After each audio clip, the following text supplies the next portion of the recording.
Let me just get the music going, and we shall begin. Listen to audio levels. Yes, if you could do that. You sound great. Oh, thanks, babe. And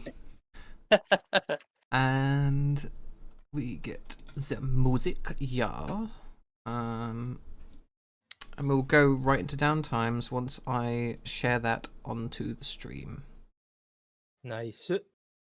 Right, that's been done. So, starting our downtime-orama, we shall have Hestia.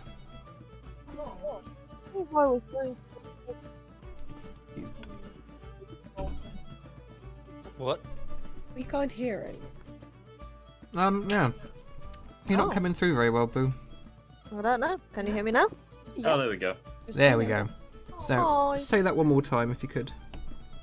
I believe I was learning to make potions, so I wouldn't mind doing another round of that. Mm-hmm. What role would that be? An insight check.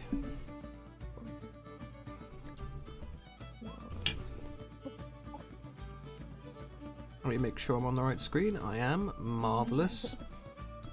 So with that, yes, you can put 2 ticks towards your herbalism kit proficiency. Or alchemist proficiency, sorry. To make I'm on potions. 3 now. Mm. What is it, 2? How many do It you differs depending on the tool proficiency. need? Yeah, okay. Some are harder to learn than others, naturally. In that case, if that's all you wish to do, grant yourself an inspiration. I wouldn't mind going to the tavern. The tavern. I want to go to the pub. Why not? Didn't do it last time. Let's go to the pub. Right. You don't actually get to the pub. No. Oh no, sorry, you do get to the pub. As you step inside, and you sort of start striding over to the bar, you see a familiar man makes his way over to you with some unfamiliar men behind him. No. As you recognise this man as the person who offered to buy you a drink a couple of weeks past, and one of the guys behind him sort of crosses his arms. Hello there, love. I hear you think you're too good for my mate here. It's too good for any of you. He steps forward and plants a hand upon your shoulder. Say that one more time, bitch. How tall is he? He's a bit taller than you, only by mere inches. I just kind of look at the hand on his shoulder, Mhm. and I want to headbutt him in the nose. Well, excellent. Can you make me either... Do you have acrobatics or athletics? I've got athletics. Make me an athletics check as you begin a barroom brawl. Oh dear God, that's a 22. Well, you spend most of your downtime getting drunk, fighting in the bar, and then helping the bartender clean up the mess that you caused. But we will give you, I think we'll give you a little extra bonus for that roll. That was exceptional. Sort of tales of your brutality spread throughout town, and for this session you will have an extra D4 on all intimidation checks you make, Ooh, delightful. as well as your inspiration. I'm gonna threaten some people now, boys. Oh God. Badger, save me. Right, well, yes, I'd like to go and find the local healers. The local healers. Yes. Okay, that's perfectly fine. So you go down to the good old temple, the Temple of Freya, and you meet Chandril, the town healer, who is, always a purveyor of both healing, both magical and potion-based. What do you say to her? Hello, my name's Badger, and you're the healer of this place. Yes, I don't believe we've met yet, but please, anything that you wish, lay it on me. I am here to assist all the denizens of this town. It is my duty. I reach into my pack and I pull out the still wrapped up piece of spore brain. I place it down on the table. What is this? Well, you see, not too long ago I went into the swamps with some other people of very different and strange personality types anyway. So I went with them and we found these creatures, actually some creatures from the Underdark, some of them hooked horrors, you see.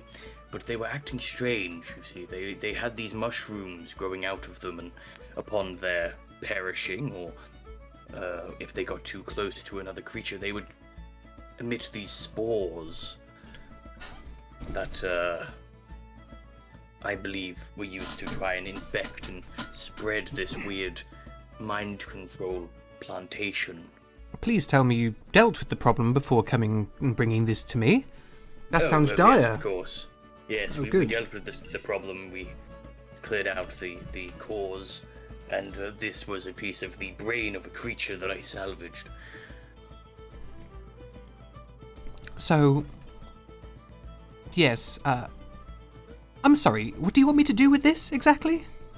Well, you're healers and whatnot. I thought maybe you could work on it to use it to study and then learn how to heal said effects in the future. That's actually a rather good idea. I will set my my acolytes to that. Thank you. I'm sorry, I didn't quite catch your name. Yes, I'm Badger. Well, you can call me Badger, yes. I'm from Theodane. I came here. A magnanimous dispensation. That was a magnanimous dispensation. Cabalion, $10. Thank you ever so much. Oh, apparently there's nothing to see here. Right, I'll just move along then. Yeah, just move along. It's that taxation again. And, alright, so you hand that off to Chandril, and she will begin studying it. Is there anything else you wish to do with your downtime? Actually, no. I'm just gonna go to the bar, enjoy a drink if it's not still wrecked. Unfortunately, no. You're not going to the bar and enjoying a drink, because there's currently a fight going on there. Oh, bloody youngsters, I swear to God. Fine, I'll go and find somewhere else to get a drink. Marvellous. In that case... There's a tea house in town, I'll go there. Yeah, you go to the Bronze Cub. Apparently the owner's been missing for quite some time, but boo-hoo, pour me a drink. some kind-hearted souls have helped look after it, including a kobold, you notice. Who sort of like walks up to you. I make your drink, yes. What you want in tea? You're a kobold. Yes. Name is Dammy. Dammy. Yes. Give me order. Quickly. Gimme. Dammy. Tea. The most delicious type you can make. Okay. And you get yourself a nice, relaxing tea, my friend. Grant yourself an inspiration. Next, we move on to... Tales of our endeavors. Olidag, thank you for the host. Let's do this. As it happens, it is now your time to shine dedication. What is your downtime? Nice. Firstly, I would like to continue with my training of acrobatics. Ah, yes. Make me that dexterity saving throw. Oh, damn. Ooh. 3 ticks. That brings you up to 6 ticks. Holy shit. Yep, you're almost there.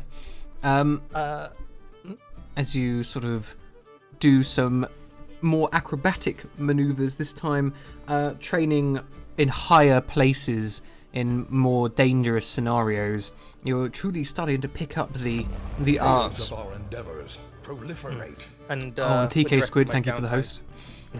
With the rest of my downtime, just mainly write letters back to the mainland to my my friends, let them know exactly everything that has been going on. All the information I've gathered. All right. Grant yourself an inspiration. Thank you. Perseverance. How is our... I forget what Xander calls you, horny man in tinplate. Not tin. Hello. I would probably spent my week working as a caravan guard along the West Road. Oh, doing some guarding. Excellent. Yeah. In particular, trying to get a feel for the orc encampments dotted around that road. Well, not only do you earn yourself 27 gold, but yes, you make the roads a little safer this session, at least immediately around Fairhill, and you find that along the west, the troubles appear to have subsided somewhat, as people have, especially the caravan guards, have told you a few interesting stories about a troll and a giant who appear to be sort of not necessarily protecting travellers, but like dealing with rogue elements on the road, and they've seen battles or like the scenes of battles from between monstrous beings, basically. No one really knows what's going on. Well, except you, of course. And it seems like the Western Road is a little safer, at least for the time being. Well, Bidding had a point. Aye, indeed he did. Grant yourself an inspiration. Excellent. Next, our trio of excellent people in one excellent person. Sienna. Still a trio in one person if the person itself is also a person? Because then it would be four. Unwavering purpose. Oh dear. DJ Deeks, thank you for joining the Black Company. Yay, we have a new recruit, everyone! So Michelle, yes. Yeah. I suppose you could technically be four. It'd be a quartet. You are your own barbershop quartet. Excellent. Yeah. Ooh, maybe I should make that part of my routine as a bard. Anyway, as always, I would like to just write my parents a little letter. Yeah. Keep them updated of my shenanigans. And then, considering I also worked a couple of weeks, I'd assume I'd also met other bards while doing so. Like Yes, actually. You do meet one of the bards who frequents the Axe and Thistle a lot. She is normally the person playing the music there, but is happy to share the spotlight and also get a bit of a break for once. And she is called Shana. She is a half-elven maiden with fiery locks of hair that sort of reach her shoulders, and is an expert with the harp.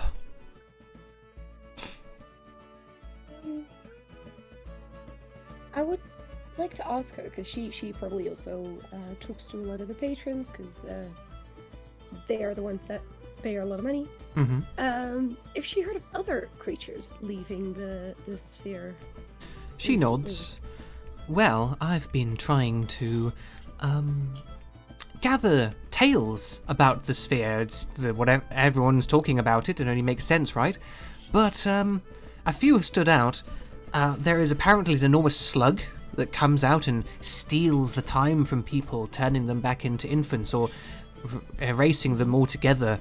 Very scary. Of course, people have been seeing this strange hound of black with 6 eyes upon its head at places of interest. And the other thing that's been worrying me... Came out of... Do they think the hound came out of the sphere? You're not sure. Interesting. The only thing she can say is that people have only started seeing it since the sphere fell. Whether it's because, omens are now more plentiful, given that the sphere is here, or that it came out, no one's really sure.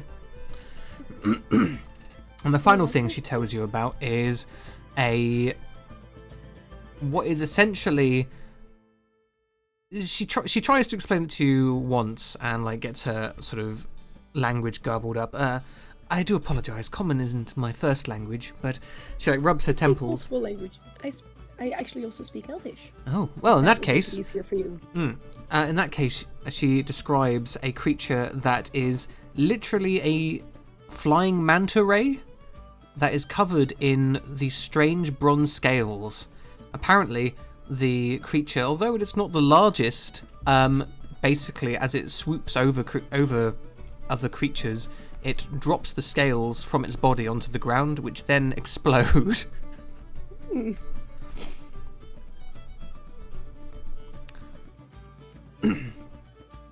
So yes, it doesn't seem like anything that's come out of the sphere is particularly, well, nice, unfortunately. I just hope that's all of it. If there's more, then we'll all be in a lot of danger. I'm afraid there could be more. From what I understand, they might have used it as a prison. So I don't expect a lot of people in there to be very nice. Well, I tell you what, I will continue to gather tales for you and, see if you are an adventurer now. Hopefully that helps you on your journeys. That would be very lovely. I would like to also buy her a drink. Oh, she's more than happy for that. Thank you. Yeah. You, the two of you spend a good bit of time having a social sort of natter and a good giggle about a lot of things, including like most of the patrons at the bar. Exactly. Lovely. Amidst the storm that is the eventual bar fight that ends up happening, the two of you are just sat in the corner, sort of cheering. Go on, get him! I'm 100% cheering on Hestia there. Yeah. You go, girl! Woo, you got this! Girls, get it done! Marvellous. Girl power! Yeah. Thanks. So, grant yourself a inspiration, first of all, and because of the tales that she has shared with you and the sort of camaraderie that two of you have shared, I will say that you also have, for this entire session, an extra use of bardic inspiration whenever you take a rest. Ooh. Or per rest, I should say. Nice. Okay, great. And finally, the man, the myth, the legend, Xander. It's your boy, Xander. Yes. Okay. So, my downtime is I'm basically going to find out all the information I can from Chandril, not only about the Pale King, but also about the actual adventurers in the quote-unquote fun bubble. The fun bubble, yeah. Okay. So, Chandril tells you basically everything she knows about the Pale King, about the sort of elvish wars of the past, the struggle for the Moonblade, and the ultimate skirmish that ended with the moon being called down upon the night of the alignment. And also tells you about the previous adventurers, their names, little things that she picked up about them, and some of the things they had accomplished, such as, of course, uniting the Orcish tribes and sort of discovering ancient dwarvish ruins, figuring out the truth behind the celestial alignment, and also saving thousands of goblins. So many goblins. So many goblins. In that case then, would Chandril know which ones would have research notes? She suggests you go to Kirak's college, and he might have left something in his office. Excellent. I shall head directly to Kirak's college. I'm sure nothing bad will happen. I'm sure Riven will not shoot me in the face. You as you sort of, you get led to Kirak's office by one of the acolytes, and as you walk in, you see a stately-looking office covered in sort of empty beer bottles, and there is a woman with a half-shaven head just asleep in one of the chairs. Now, Xander is an expert on drunk people, so he's just going to ignore her, going, yes, she needs to sleep. She is drunk. Yeah. You shall ignore her, so I do not get the stab. The apprentice just looks at you and says, yeah, we just leave her alone. She's scary. Understandable. The last time someone woke her up, well, they got kicked somewhere unpleasant. In the Nether regions, yeah? He nods. Understandable. And I pat him on the head as I look at the research notes. What kind of research are you actually looking into? Well, Xander is quite happy to look at anything, but in particular just anything about any relation between the Pale King and the falling of the moon and the fun bubble. So you learn what they learned, which is essentially, when the three moons align, it forms a celestial alignment known as the Eye of Balor, with the largest white moon sort of being the big bit of the eye, a smaller red moon, and the tiny, tiny black moon forming the pupil. And it is said that at this point in the sort of celestial doodads makes magic stronger on that particular night.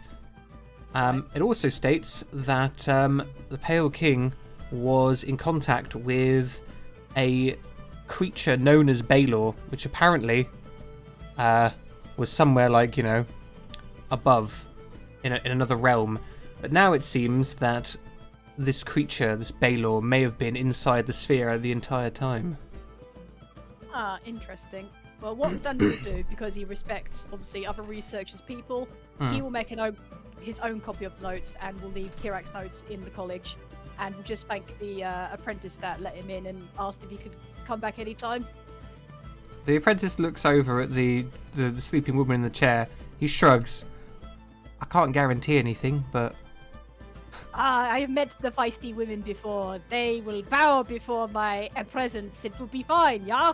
And I pat him on the head again and leave. He gives you like a look of utter worry as you say that, like shakes his head as if that is exactly what is not going to happen. But yes, grant yourself an inspiration, Xander. And I will say that because of the research notes that you have gotten, you will have advantage on the next time you do a research downtime. Nice. On anything related to the sphere or getting inside of it. Perfect, thank you.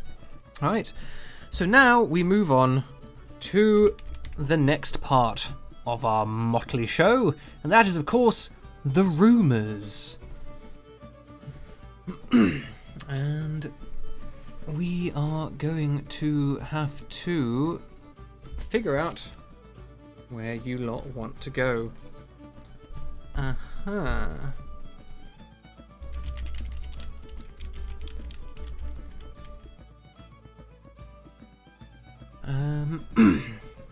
There's those, and yes.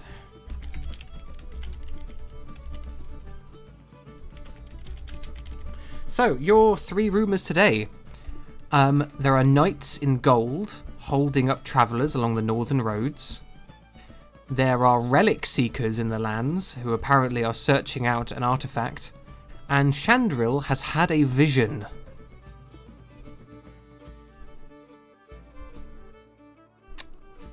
What's it going to be? Seekers? Well, first of all, Xander gives everyone a pat on the back as per usual, even horny man in the tin plate. Yeah. And then suddenly he sees a very small old man gnome. Yeah. Oh, that's right. It's the first time Badger and Xander have met. He's gonna try and stealthily approach him and then smack him on the back. I'm gonna tense up. Those footsteps aren't quiet.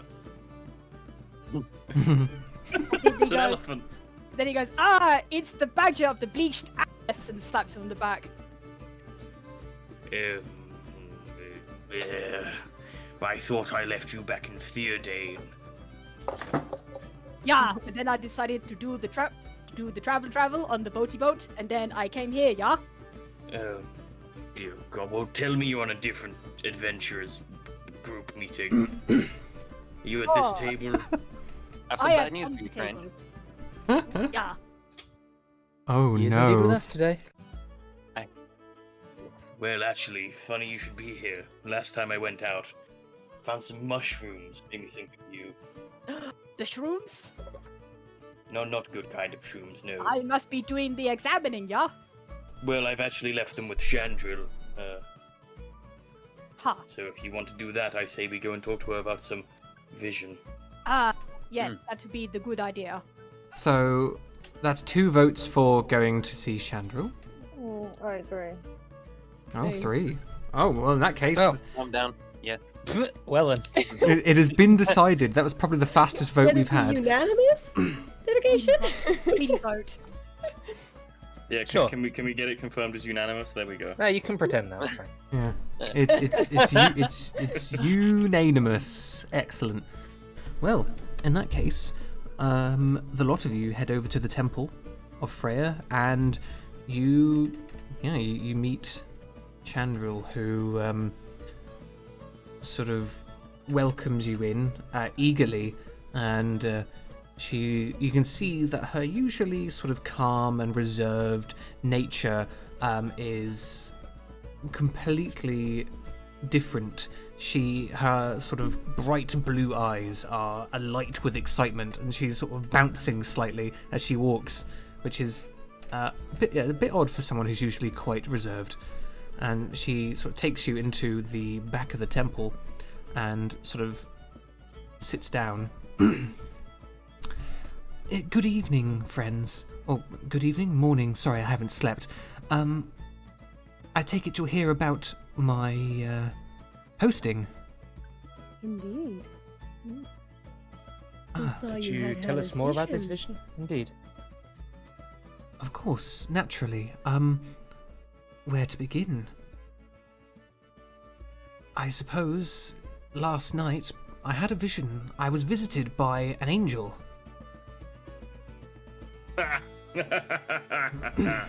Very funny. That's what- good. Out now, the badger, please, Yeah. please let me do the listening. No. Well, I can't exactly say it was an angel, but it felt divine, warm even. I saw a vision of a great tree to the east. Something fell there from far away, and I saw this mote of energy, this mote of pure essence and light, land in this field to the east. I could not see any landmarks, so unfortunately I can't tell you exactly where you're going, but from that moat sprouted a great tree, far sooner and faster than any tree should have, and I have a feeling there's something there, calling out to me, trying to be rescued, found? I'm not sure. There was a sense of urgency. I think there is something truly blessed out there. Could you understand why it would call out to you specifically, or was it just happenstance? Well, it may have something to do with my... well, not to sound too full of myself, but my power, I suppose. Amongst priestesses in these lands, I am one of the foremost, and perhaps it sensed my power, or perhaps my views and ideals align with its. Regardless, I feel like this is an omen that cannot be ignored. Then Tree let's with the not glow. ignore it. Tree by itself in a field. Yes, Light trap within. yes. She like sort of cocks her head as she looks at you. You've seen it too, haven't you? Perseverance just smiles to himself. I may have. Ah, you've seen a tree, yeah? This Tree, can't- big, small, I- tall. This can't be coincidence. And well, I never had a direction before. Now I'm determined to find it. Well, I suppose we'll change your name to Determination. Huh? Yeah. No. Ah, always follow the wit and the humour, and pats Badger on the head. I'm sorry, I don't see the humor. Could you explain it? Well, you see, it's because you funny, strange humanoids have I see. names that are like, nouns, not nouns. Now that I actually get a look at Badger, sir, are you okay? I think he's having a Are you stroke. ill?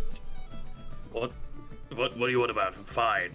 I'll tap Perseverance on the shoulder, going, "Don't you do the minding of the him? He's a little bit old. a little bit, not in the brain. He fine. Not old. I think. So it is a stroke.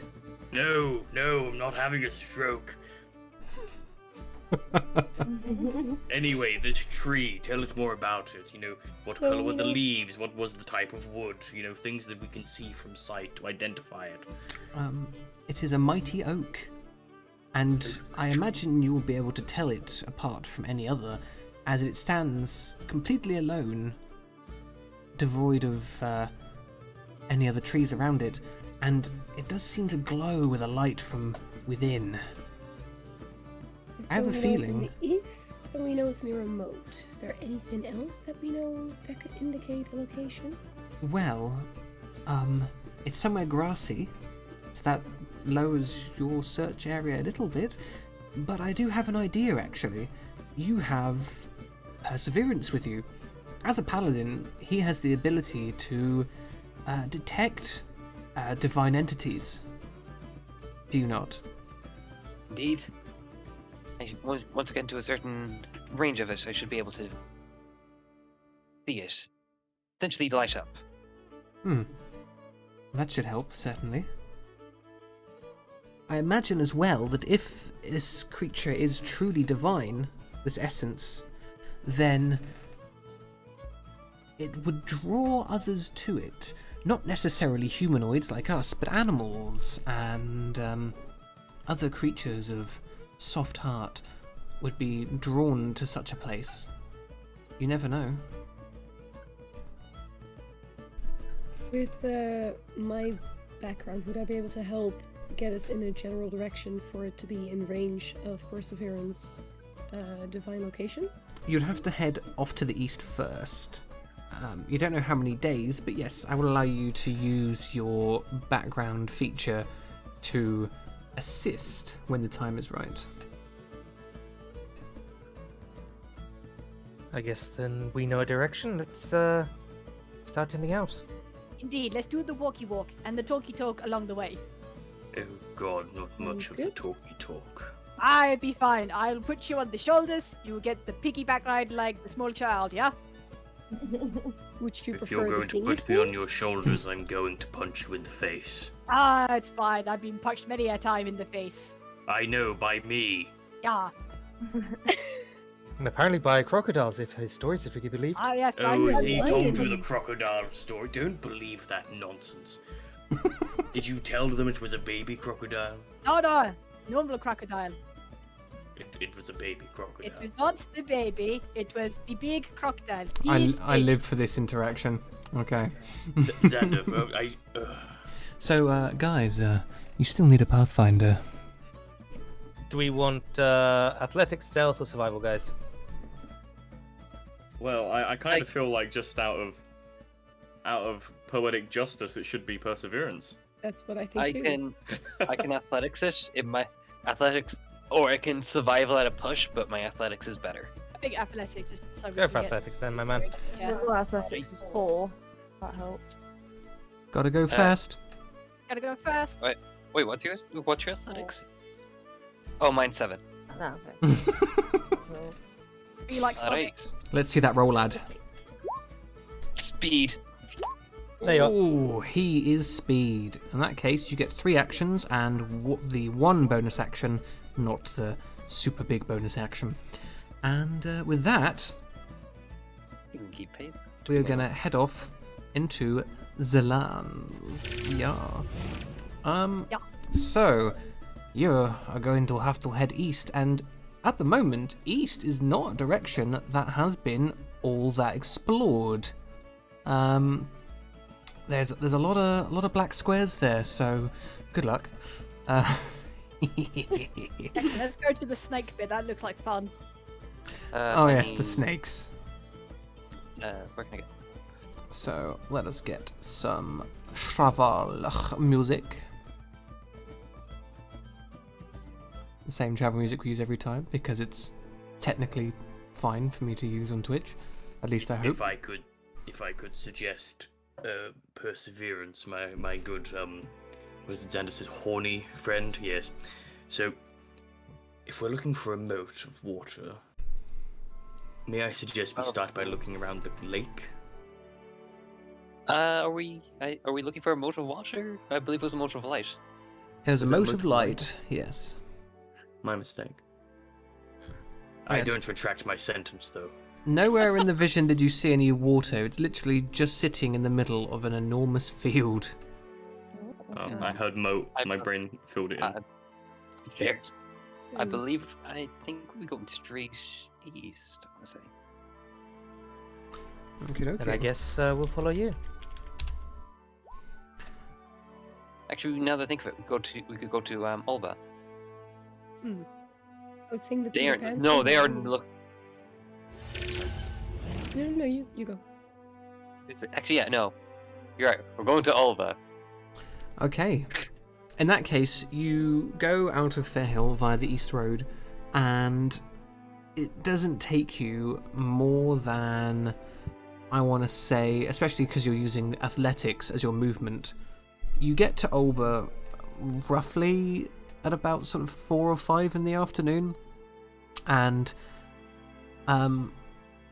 it's not what you were expecting. Obviously, on the map, Olba is a town, but all you see here are ramshackle and slightly dilapidated buildings that look like they have not been lived in quite some time, and an enormous sort of scar on the earth in the centre of all the buildings. I wonder what happened here. I will examine the scar. Good God, what's happened here? You can make me a survival check. I'll assist with that. Okay. The only thing you can tell, Xander, is that the sort of grass and plants here were burnt, but not by fire. It looks like they were. It's like a freeze burn almost. Very old. I'll turn to Bagja going, have you seen this kind of thing before? Well, let's see. Whatever it is, Badger, this must have happened months ago. It's very old. Don't know exactly. Maybe there's mention of it in the compendium. I'll browse it. Do you look into the section of Olba under the compendium? Yes, I look into Olba. Right. It states that this was once a thriving hunter community that was unfortunately silenced overnight. The dragon Baldur turned all of the inhabitants into some form of mindless undead, and the town has not been resettled since. Well, there you go, Xander. There's your answer, I suppose. That does the explaining, yeah? Yes. Do we tell the others? They got the stomach for that sort of thing. I'm sure the horny man in the tin plate can handle it, yeah? Wonderful. Hey, you there, one with the horns. Yes. Turn to page 74 in the compendium. I don't respond. Dedication turns to page 74. In that case, you read about It's the the horrible Limlin, history of Olba and all of the deaths that happened here. Huh. Quite Well, morose. there goes my original plan of looking for a more exact direction from these people. Is there how much time is left in the day? You've got about 2 or 3 hours of daylight. Do we hunker down here? Well, it depends. How far do you reckon we could get in another 2 hours? Athletics is the fastest of all the travel modes, so if you wanted, you could use an action to use keep pace to increase the party's speed and try and forge it as far as you can before it gets dark. Could actually, yeah. I would say maybe the Well- more ground we cover, the more chances of finding this tree. Let's do it. Certainly. The question is, I like- you've got a conundrum here because, naturally, ahead of you, there is the road leading to Crimor. Crimmel, as you well know, is a highly fortified community on the Lake Crimmermere. South of you is one of the forests that sort of dots the region. Are you going to follow the road to Crimmel, or are you going to head north past Lake Crimmermere into the forest, try and go off the road to the east? What's it going to be? There's a lot of different ways you can go right now. Straight to the east would be just like grassy plains, wouldn't it? It sort of Rather than skims the out top of the forest and then opens out into plains, yes.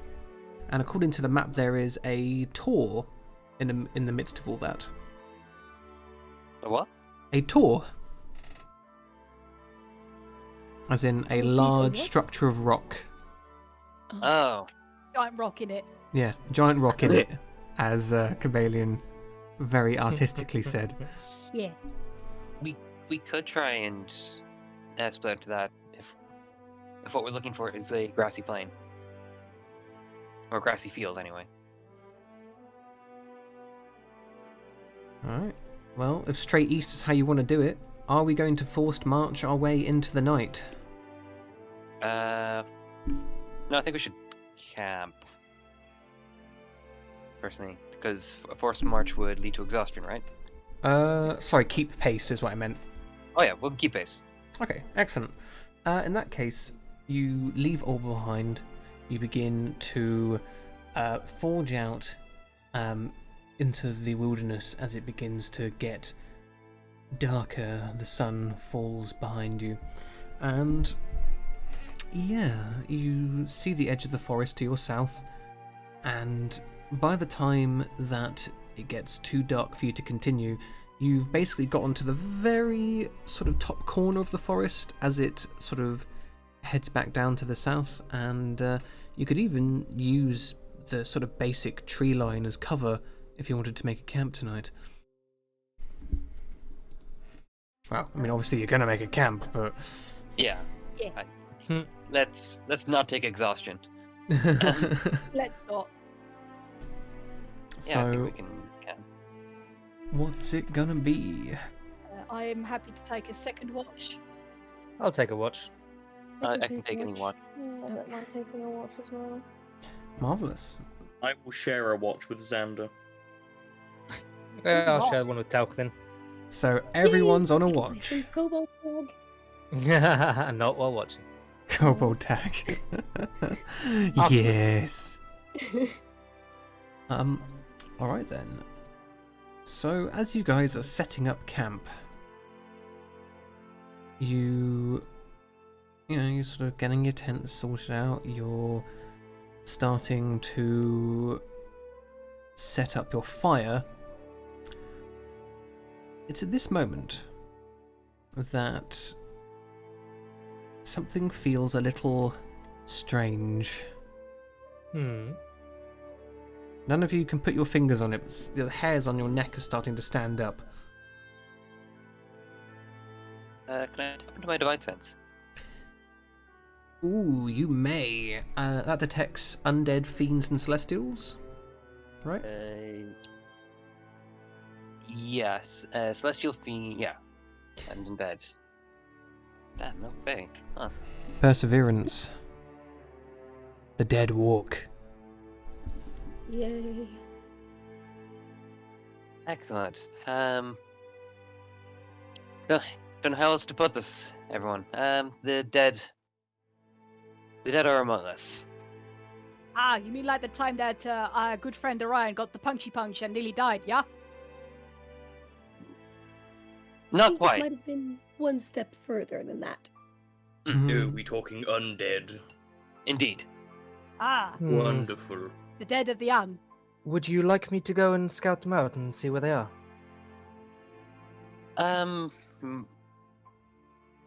Feel like if we just keep a quiet camp and stay alert. You mean I Or have we could to try and get fight them. Hush? We could try and fight. We could try and fight them now before we rest. If we can find them. Well, as you say that, Sienna, I turned it to Scott, by the way, yeah. I Scott. heard undead, I was like, yeah. As you turn into Calamitous. Scott and you sort of utter those words, all of you begin to hear the sound of a crying woman. Especially if she's dressed in white, I would not trust that. Oh my goodness. And if I look around, can I see anything with my advanced dark vision? Make me a perception check, my friend. Alright. We'll arrange you guys around the old camp. Sort of setting up all your bits. Oh, I'm so good at drawing tents. Ha ha ha ha. Lol. Big old fire. Here we go. The stream, we're still on the map, I believe. Are we? Oh no. I should probably change that back. Ba-ba-da-ba. Okay, so yeah, there is sort of like a rough tree line to the south. Just like down here. And you can hear the crying coming from within the trees. Upon hearing the crying, I'd like to go invisible. Quite literally, because I get that with 5th level as Tiefling. Oh yeah, you turn invisible. In that case, Does my perception check get anything? you spot a ghostly figure, Squid, of a elvish woman. Okay, it's time to put on the symbiotic entity then. Who sort of floats between the trees and has not made a move to approach the party yet. Is it quite obvious that she is a ghost? Absolutely. Ghostly anyway, there's sorry. not even a question. Okay, excellent. She's paler than you are. And also That see-through. is saying something.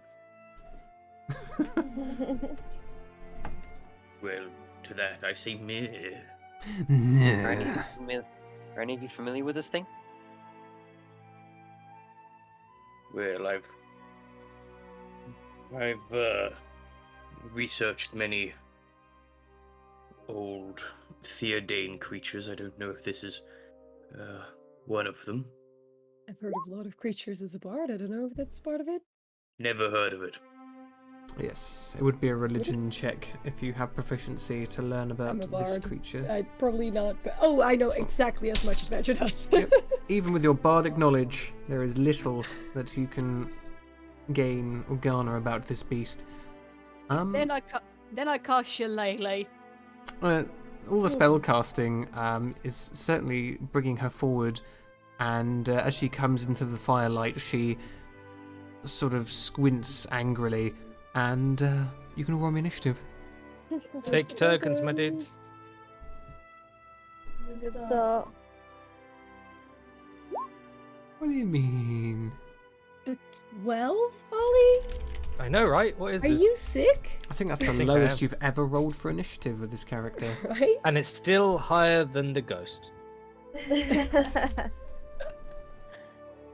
The spirit, WKD, gets a 9. Oh dear. Well, maybe you'll have a chance. Maybe. In that case, we begin Time to duel. with Scott. And we go for... Well, let me cast some fairy fire. And give some Lit up inspiration like a Christmas tree. to Hestia. Go, Ooh, so Hestia. yeah! Thank you. Light 'em up, up, up, light 'em up, up, up, light 'em up, on fire! Alright. You, Hestia, hearing that song, now you've got a fire burning up. Well, I'm going to set my hands on fire. So use a bonus action to engage the flamey hands. Yep. Ooh, by the way, my bardic inspiration is now a D8, not a D6. Oh, shit. That's the good stuff. That's what we like. I can't get to her. I can get right in front of her. I mean- Can I hit her? Can I punch her? Yes, you can. You're next to her. Wait, oh, I can't hit her now. You can, yeah. Cool. You had the 30 feet of movement. Okay, fine. You do indeed strike her with your almighty fist. There's the fire. Maximum damage, and then the fist damage, a further 8. Marvellous. You sort of wind back your flaming fist and just sort of punch forward as hard as you can. And your fist goes through the creature's body, although you do see that the sort of force and the flames do sort of make her disapparate a little bit on contact. You do feel that your physical attacks aren't having as much effect as you would desire. Dedication. 30 feet to there. I am still invisible if I remember correctly, so... You are, yeah. Surprise stabbings, maybe! Ooh, does a 14 hit? It does, thankfully for you. Oh, thank God. And you get your sneaky stabs. Ooh, yes. Okay. And then with... Oh, no, I better stay in. Hell with it, just try and stab him with the short sword as well. Bit better. Another easy hit. Sorry about the sneak there. One I damage. will re-roll that one. Oh yeah, of course, you got the piercer feat. 2. Okay, double damage. You sort of swing your weapons around, and they too sort of pass through the creature's spiritual body. And again, you feel some impact, some effect, but it's definitely diminished. Xander. Righty then, we shall walk up here. Can I hit her from here? You may, yes. I will do hitty hit. And the shillelagh is a magic weapon, if I'm not mistaken, is it not? It is, yeah. Well, in that case, do that damage. Then strike. Ooh. What is her relation to necrotic damage? It doesn't appear that your spores are affecting her, Xander, but the snake staff does a significant blow. As you feel full contact, she reels back from the staff, and in response, she screams. Uh-oh. Oh, My boy. ears. Everyone is within range, so I would like everyone to make me a Constitution saving throw, please, as she wails. boy. Okay, Xander and Sienna.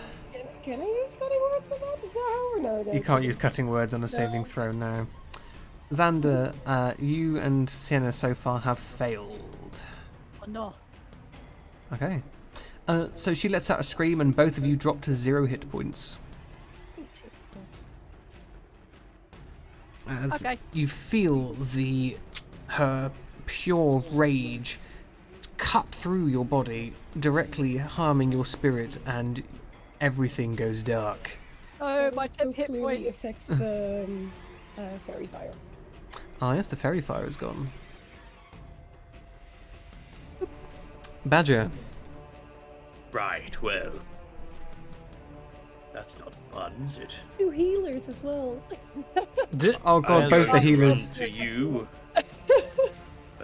Worst case scenario. Right? Right, well, you're not doing much down there, so I'm going to force feed you a potion. Who heals the healers?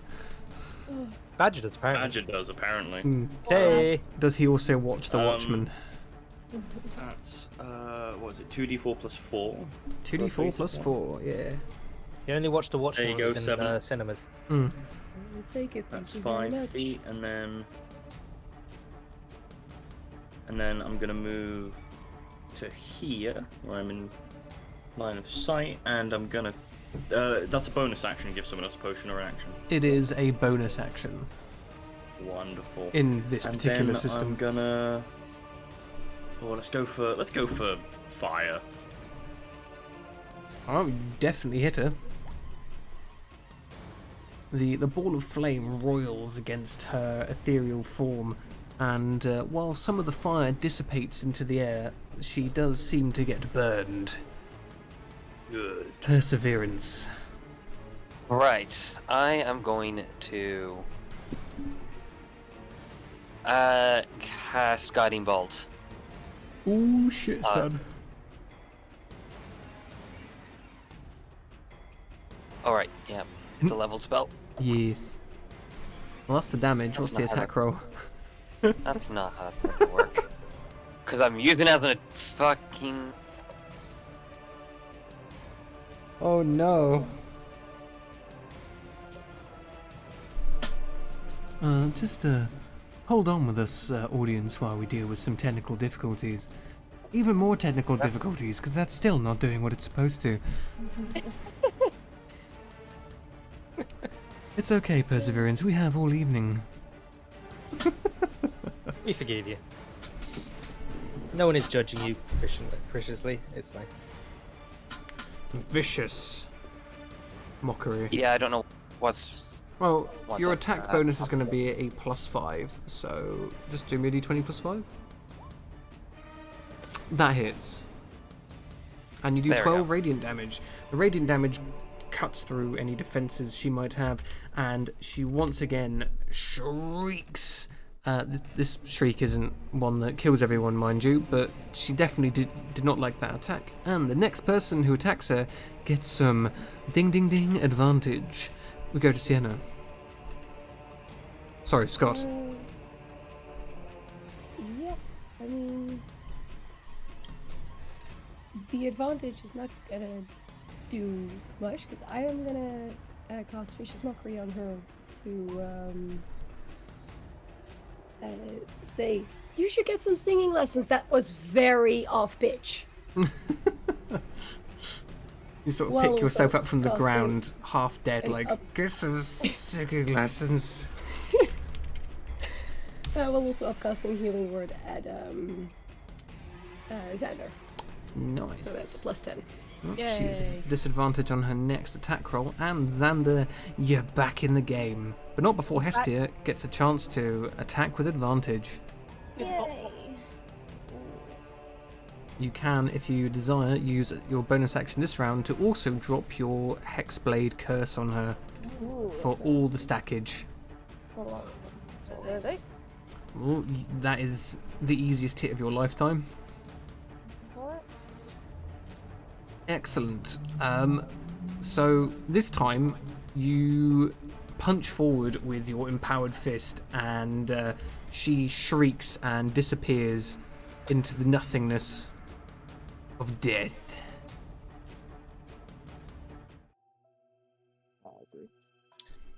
Well, that was terrifying. certainly something. Well, I was doing the steep sleeps. What happened? There was a giant crocodile, you see, and it wanted revenge on you. It put you to sleep, and then, we beat it for you. Ah, those pesky crocodiles. When I see the one again, I'm gonna do more of the punch, yeah? Yes, I think you should get some sleep now, though. Yeah, more sleep. You do have a watch later. Speaking of, who was first watch? I guess it'll be me and Thalk then. Sorry, me and Sienna. Or Scott. Scott? Scott from 5. Yes. Not skip. Scott right now. Scott right now. Okay, alright. Okay. Right. So the Make sure watches. To make sure that the watch goes right. Just for. By the way, take 10 points of lay on hands, both of you. Ooh. Thank you. I will also do another 8. Oh yes, a 9. Ooh, a mass healing damn. word. Yes. That's what we like to see. I should do a cure word to myself as well, just in case. Ooh, these rolls. Very nice. Good heals. And, alright. So, first watch, apart from the cheeky games of Kobold Tag and a little bit of singing and sort of chatting under the stars, nothing happens. Oh, good to hear. And as you pass it on to the people on second watch, who are those? Me and Badger. Yep. Badger. Badger. Xander. It's beautiful. And you've even got the snake. It's your staff. Yeah, it's beautiful. Exactly. So the two Mushrooms. of you. Oh God, no! And the mushrooms, yes. No more spores, please. There truly is I no feel like escape. during the watch, I'd probably fill Xander in on the whole of what occurred that session. And I'll fill him in on the research I found earlier today. Excellent. Good. Aside from your chit chat, your watch is also very quiet. Xander's like, and did I tell you the story about the punching of the line? He's like, and Badger's like, oh Yes, no, I'm going to bed. yes. Right. I heard it before.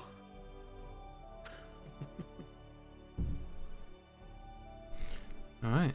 And then finally, we have Hestia and Perseverance sort of sitting by the fire, awaiting for the sun to rise.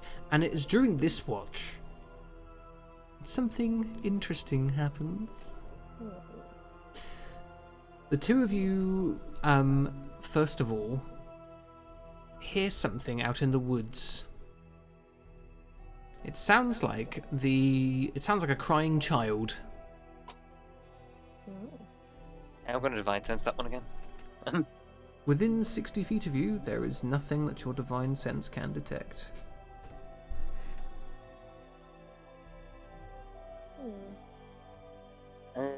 What direction it's coming from? Just the south, where the forest is. Apart from that, you got no idea. Can I throw a fireball towards it? Oh, a firebolt. Maybe not. Forest? Oh, yeah, you can control your fires. You can't really see anything. Just somewhere in the trees, somewhere a ways, you can just hear the crying of a child. I'll take a closer look. How far into the I get forest are you going, lad? How far in would I go?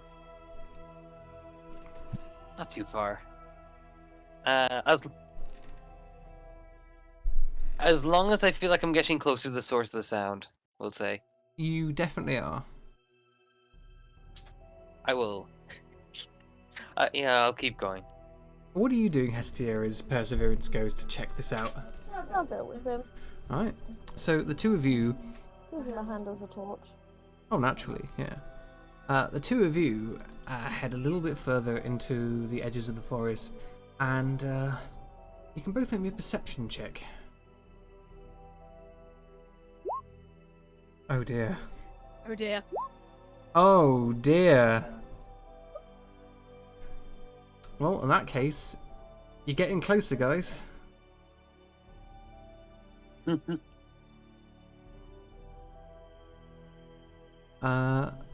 you continue to go towards the noise? As well. Okay. Should one of us circle back to the camp? If you want. Actually, yes, and that's a brilliant idea. If one of us is going ahead, the other should go back.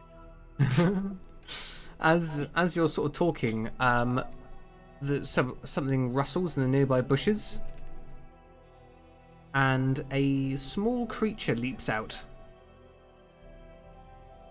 It looks like what you would get if you crossed like a monstrous badger head with the body of a large hyena and the legs of a deer. Oh. And it smells like death. It's about the size of I'm gonna say like a young puppy, not like newborn, but like halfway to bigness. And it makes the crying noise at you. Does it look aggressive? You're not sure. As you're sort of staring at it, it like turns its body, kicks its back legs at you, and like runs back into the bushes, and then continues to make the crying noise. Well, that's that mystery solved. This looks to be luring some kind of suppose. As the two of you are standing there, it leaps out again, turns its back towards you, kicks its legs again, and then dives back into the bushes. Huh. Take a look at what's in that bush. May as well. As you step towards the bush, Perseverance, you hear another noise on the other side of the clearing.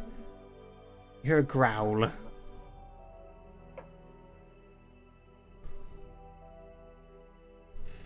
You know, this isn't what I thought it was. I'm going back to camp.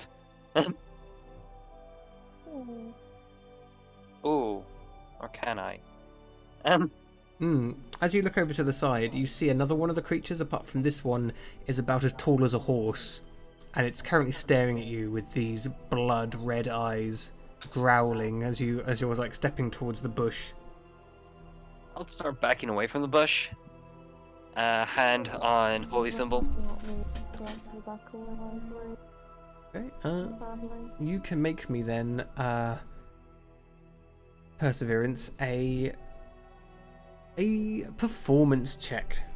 I want you to see how convincingly you can disarm this creature's need to do what it wants to do with your passive nature. Oh, excellent. In that case, yes, you sufficiently manage to make yourself look like sort of not a threat. As you back off, the little creature leaps out of the bush again, turns itself, kicks its legs at you, jumps back into the brush again, and you can now both make me either an insight or a nature check. Let's see. I believe- A 15 That's gets it, don't worry. much miss for me. Alright. So, you have no earthly idea what's going on, Perseverance, but to you, Hestia, you kind of see what's going on. Your master did this with you when you were growing up. It appears that the larger one is trying to teach the smaller one how to hunt. Luring creatures in, leaping out, attacking, retreating, all other business, and it's sort of just standing there watching it practice to protect it, basically. So it's a hunting ritual. You don't know what these Okay, creatures are, nothing. but yeah, the big one appears to be teaching the little one to hunt. Head of a monstrous badger and what was the body of again? Body of a large hyena and the legs of a deer.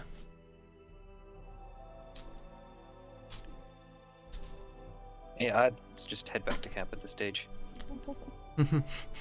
Okay, bye. It's like, this is wonderful. Farewell. Didn't mean literally. Oh no! we appear to have lost to Michelle. No. Her internet went pop for a bit. She'll be back soon enough, I'm sure. No. I shall hope so. Alright, you get back to camp and nothing has changed, thankfully, after you abandoned it. You lucky bastards.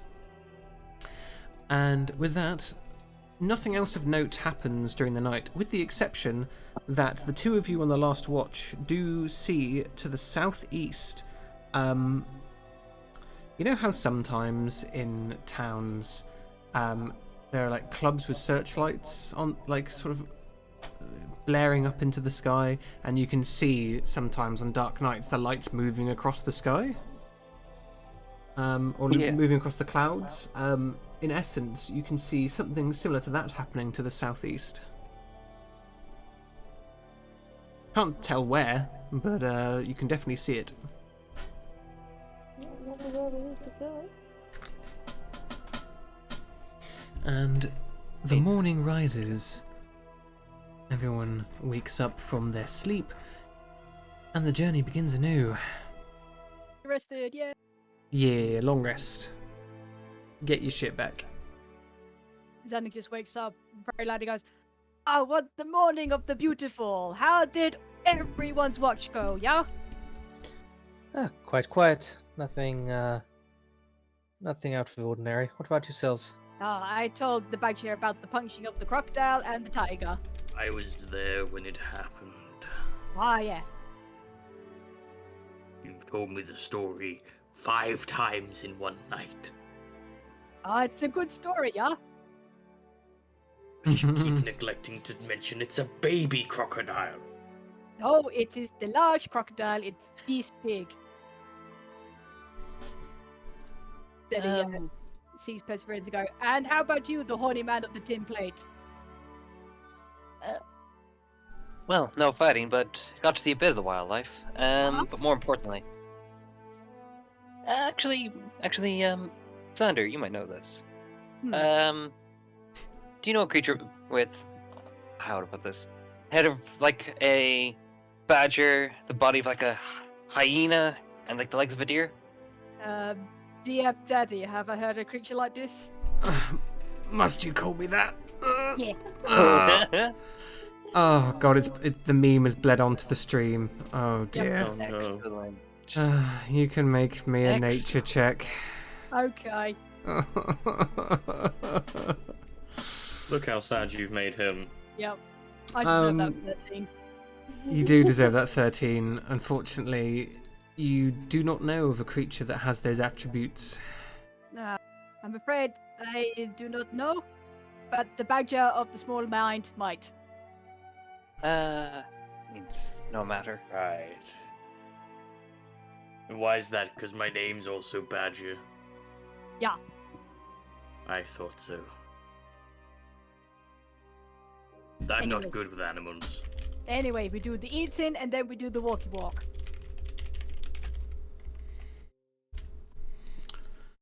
Alright. So you have your munch. Perseverance and Hestia, do you tell the party about the lights you saw in the morning, the sort of the dusk? May as well, yeah. Tell them the sort of direction we saw it in. Was it? We're here to be seeking for light, so it's well. Sorry, did I say the dusk? I meant the dawn. But yes. We're searching for lights in a field. That might be the way. Oh, nice.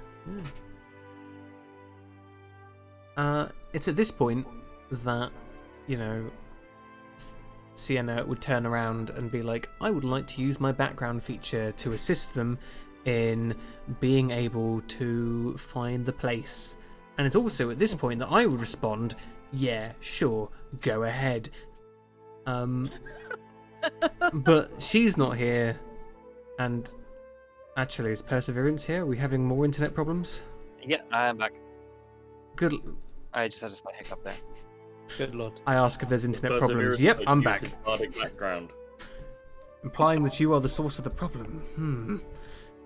So, a survival check can be made with advantage. Oh, actually, that'd be... Thank fuck God. for the advantage. Yes, you almost flubbed it, didn't you? I think I get advantage on those anyway. Hey, welcome back. My internet is still dead, but I have 4G on my phone, so I can at least try to do a bit, but I Oh, well, in the time that you were gone, I'm unfortunately to say that your character passed away.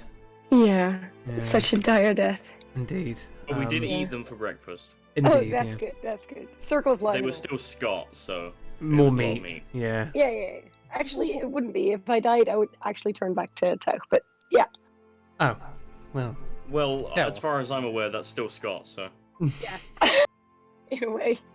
I've never heard this Tau. It's all Scott to me. Hmm. Oh, actually, I think my internet just came back.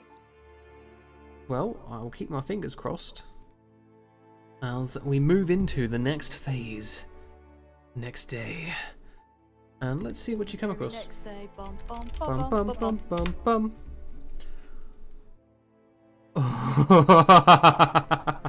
Oh no.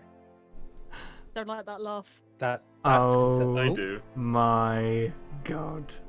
Why must you laugh like this? It gives me the fear. Hello, is this working? Hi. Yes. Hello. Don't forget you've Come been back. arrested, so put your health back up. Welcome. So, as you guys are moving along and starting out your day, going adventuring, you hear somebody singing.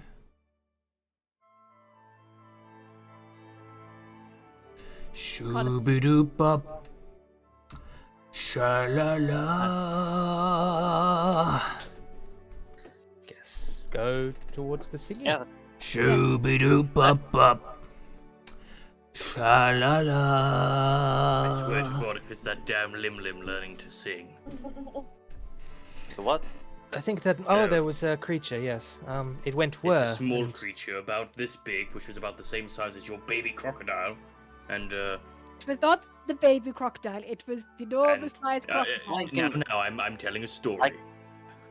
You know, I can get this. I think I can get the story later. So, you continue towards the sound of the singing, and you see a small stream heading out of the southern forest. It goes like out into the plains, and then sort of there is a drop. There is a sort of rocky outcropping where the spring falls into a little pool before continuing on towards the south. And sitting on the edge of that pool, you see a bold creature, roughly about 8.5 feet tall, with arms as thick as wine barrels, and a chest that reminds you more of a tree trunk than that of any mortal being, with 2 thick legs, dressed in opulent, colourful, multicoloured clothing and a long sweeping cloak.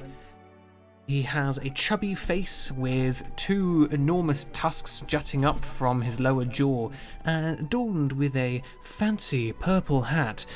He has currently in his hands a lute, and is sort of whistling and singing to himself as he tunes it. Is it another Loxodon? It is not a Loxodon, no. Okay. Can I try and work out what it is? You can make me a... Oh, you know what? Just a perception check for this. These are fairly common.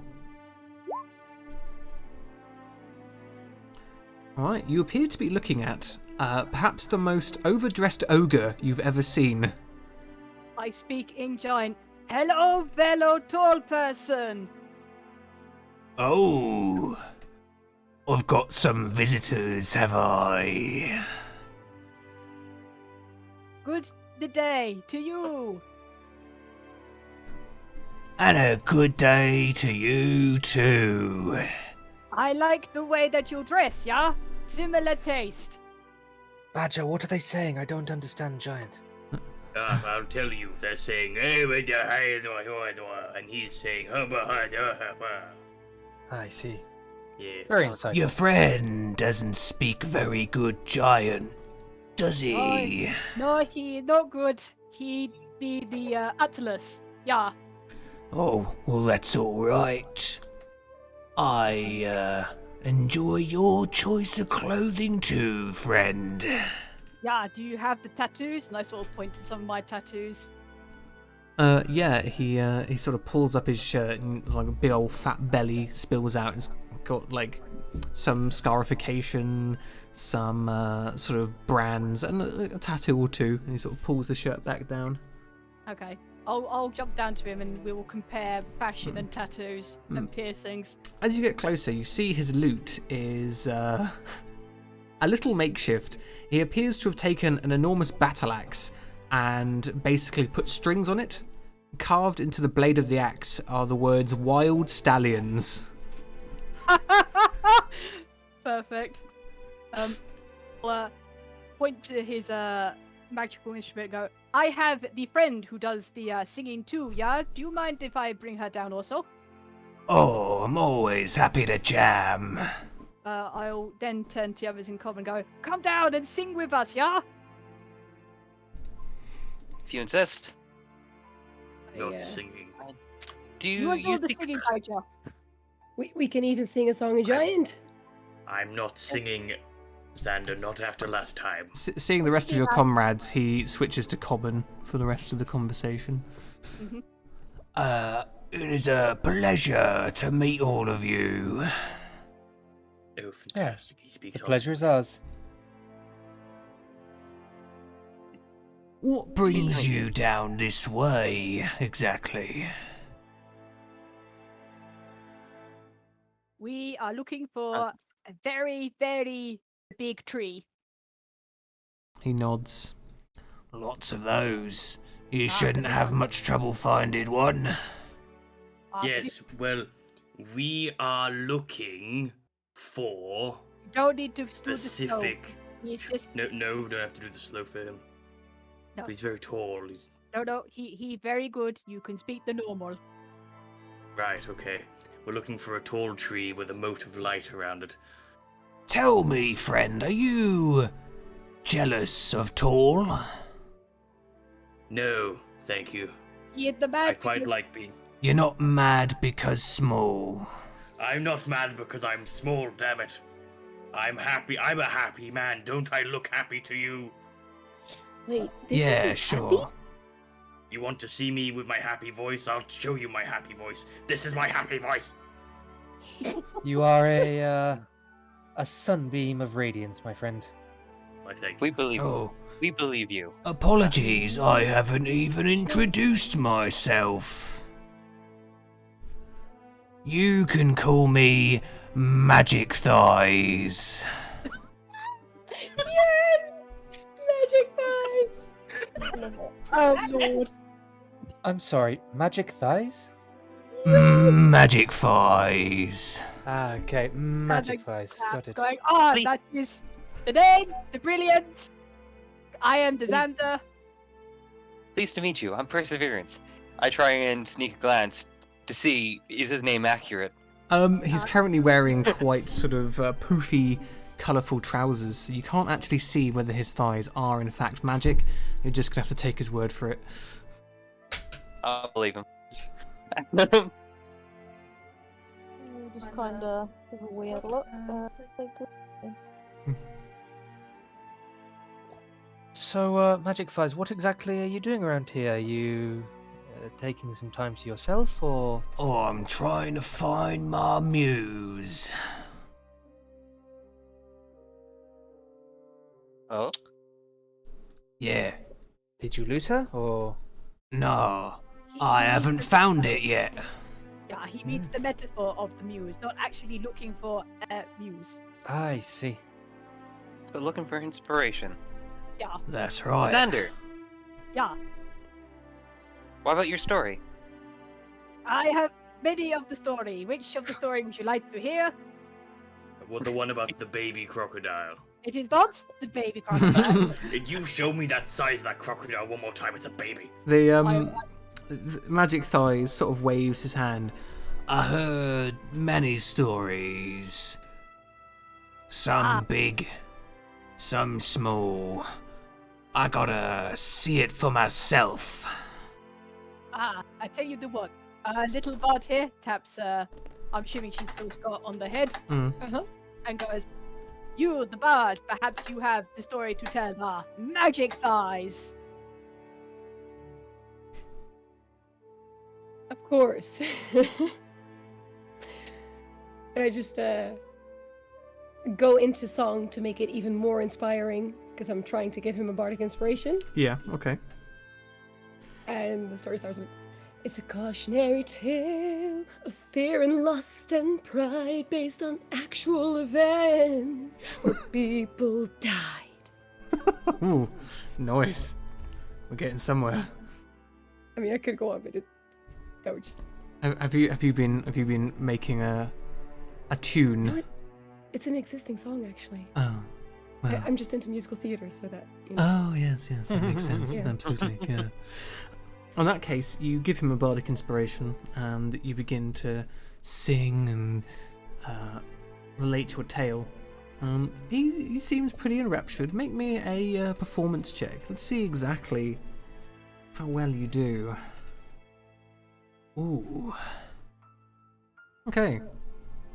That is fairly good. And you can tell that he's not blown away, but he does definitely enjoy it as he sort of claps and sort of nods.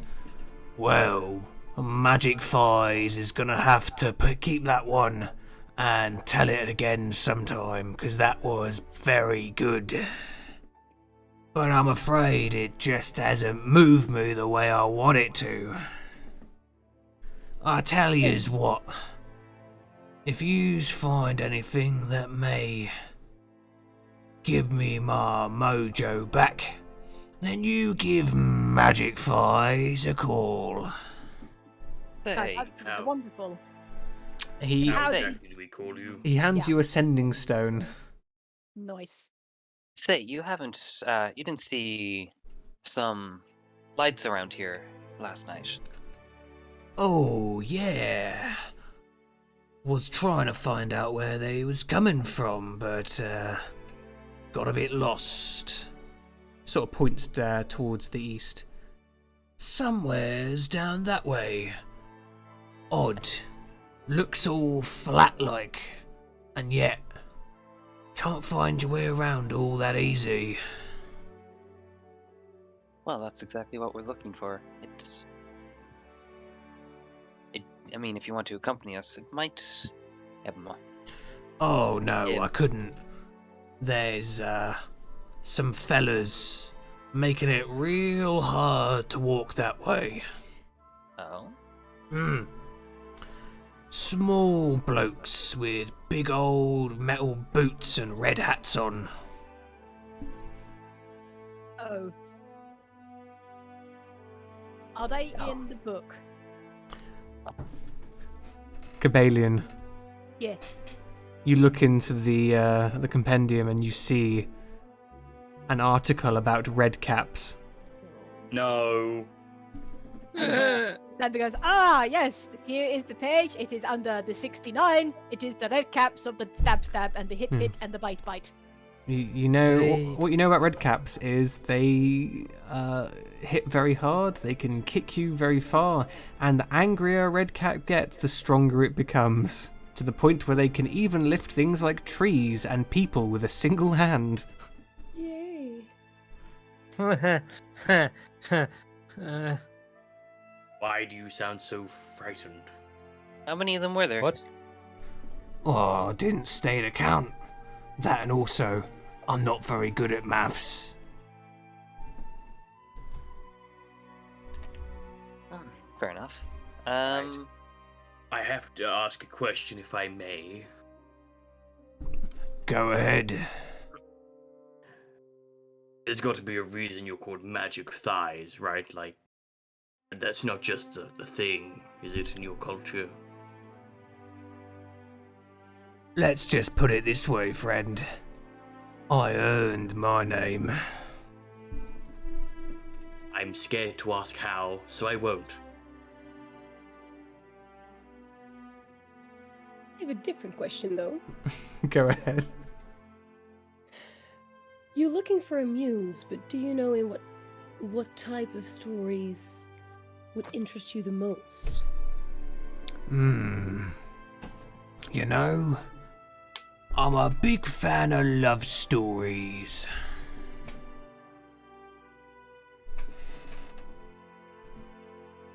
Then if I ever come across a love story worth telling along, I'll make sure to do so.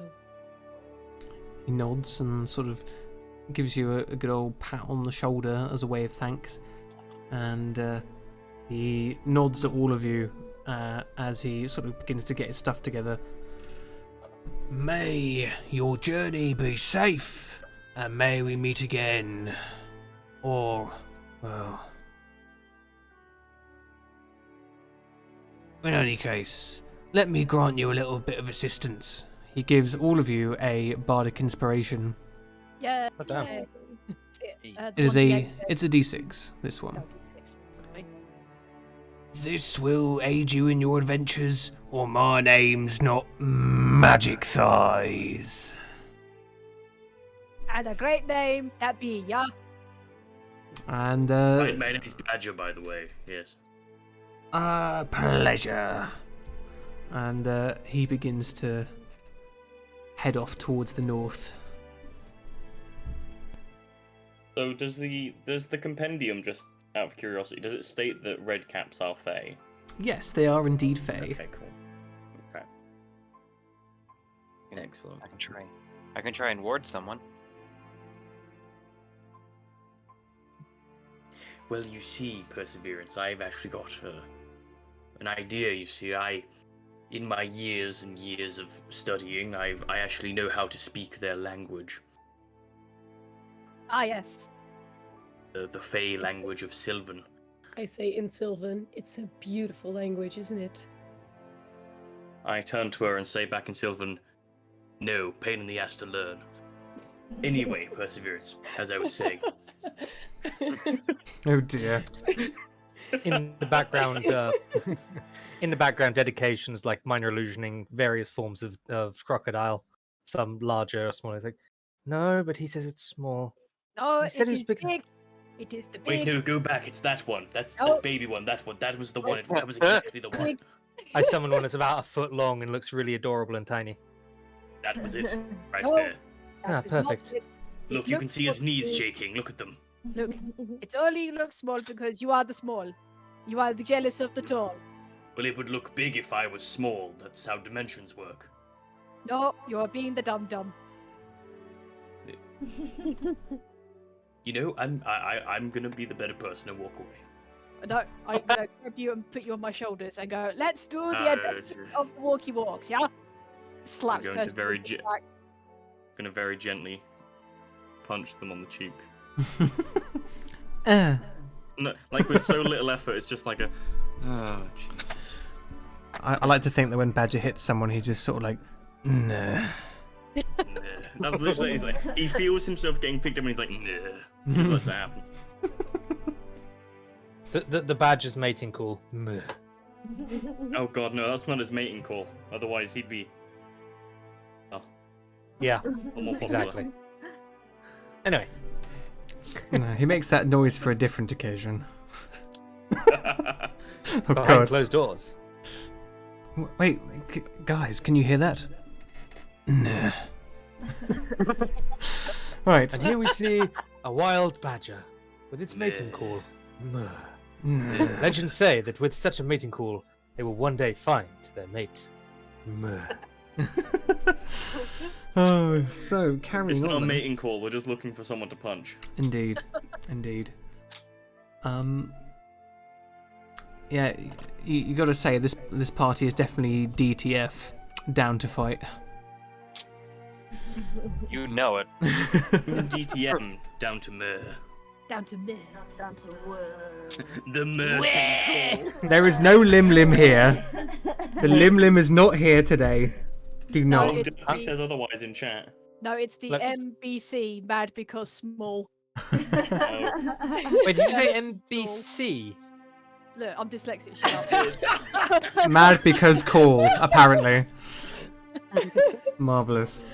Well, you head to the east, and as it so happens, you do find yourselves in some rather expansive plains.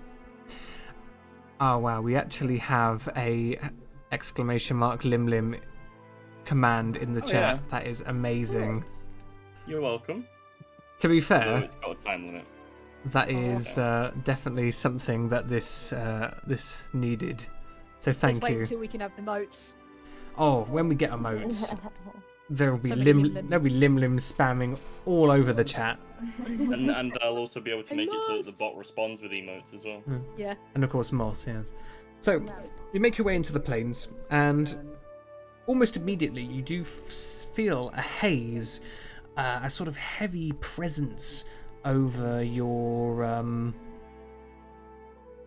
like, it's almost like a fog in your mind. It makes you feel a bit heavy and sluggish, and you're not exactly sure what's going on.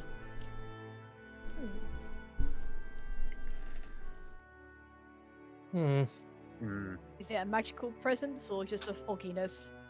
You can only assume it's magical. There's no actual fog Can I around you. Arcana check. Go ahead.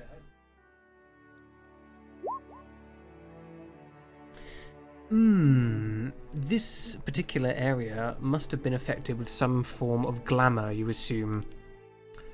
There are definitely illusions at foot. Oh, that's good because I have advantage at looking through those. Illusions and enchantments. Well, I can ward one person. Can we see a tree No. yet? You No one wants- just see grass, as far as the eye can see.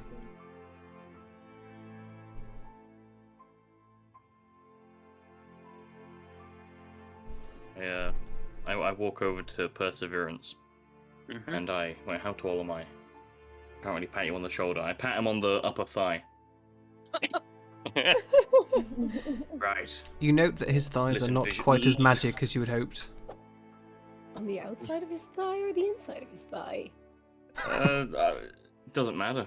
I think Yeah, they're I not just do. not quite friends yet, so I'll be out of thigh. Hmm. Yeah. And Badger understands, like, he's not tapping his thigh to be a creep, he's just short. Anyway.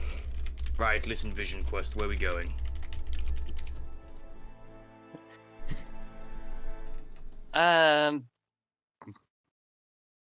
Good question. Thank you, I have those a lot. I see. Draw, can I divine sense? I hope you do, you're guiding us. Can I divine sense? See if anything pings up. You sense no celestials, no fiends, and no undead within your vicinity. Well, let's keep pressing on for now. Xander's gonna sniff the air just to see if there's anything unusually scented.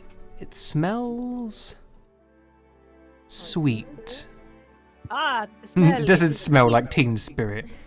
It's sweet like the honey, the very sweet sugar, yeah. Would I have ever traveled in this area with my clan? Probably, and you don't remember anything like this happening before, so it can't have been... This must be fairly recent. Is there a way to try and see through the illusions? Because Badger didn't realize that there were illusions.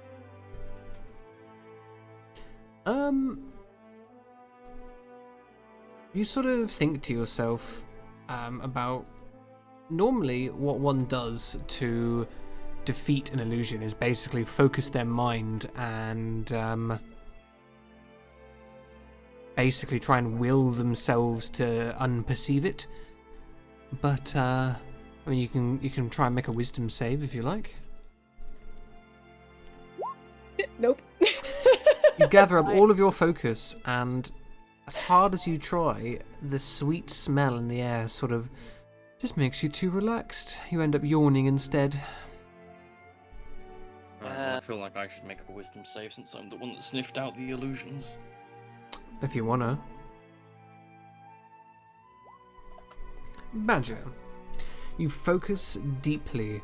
The calmness within your body resonates around you, and you ward yourself against anything that would try and deceive you.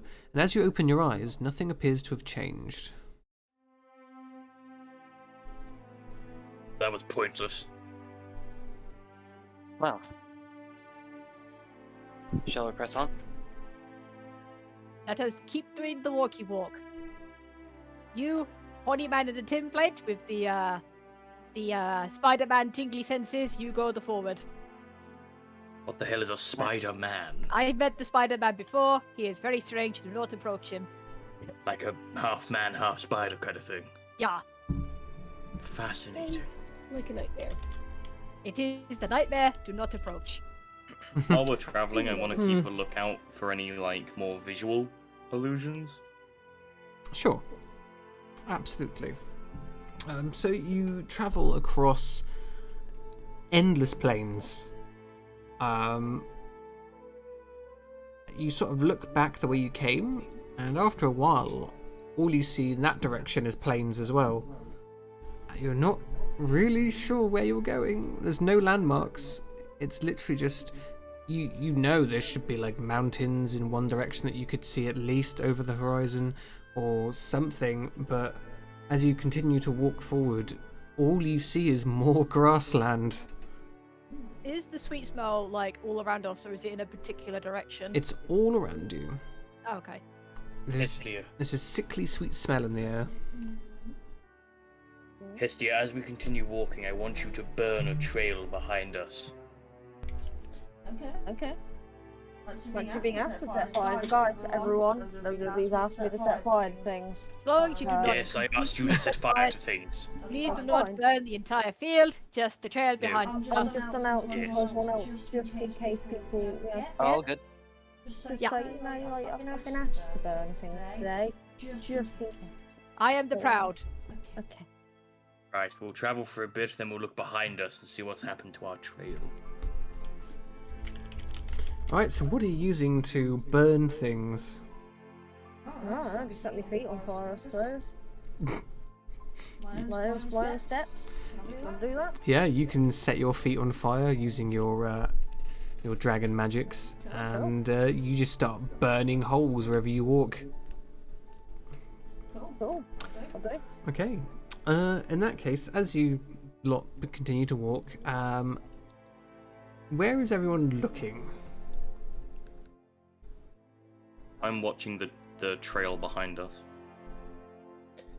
I'd be trying to see if I see anything other than grass around. I am looking straight ahead. I'm probably going to be looking either to the east or west, depending on where the others are looking. Mm-hmm.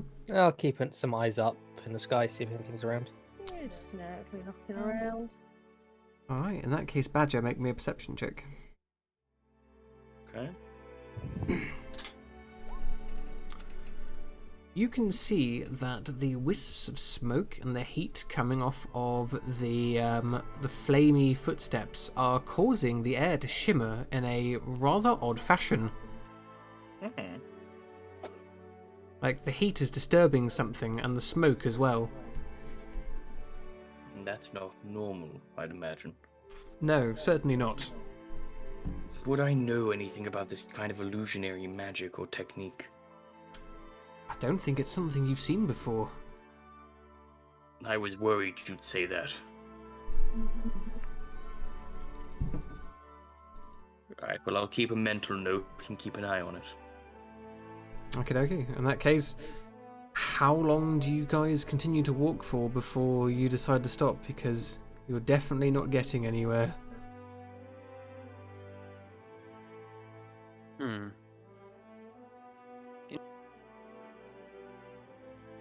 Actually, no, I have reason to do this. I'm going to cast protection for good and evil on myself. Protection against Fae. You cast protection against Fae, and so far nothing's happening.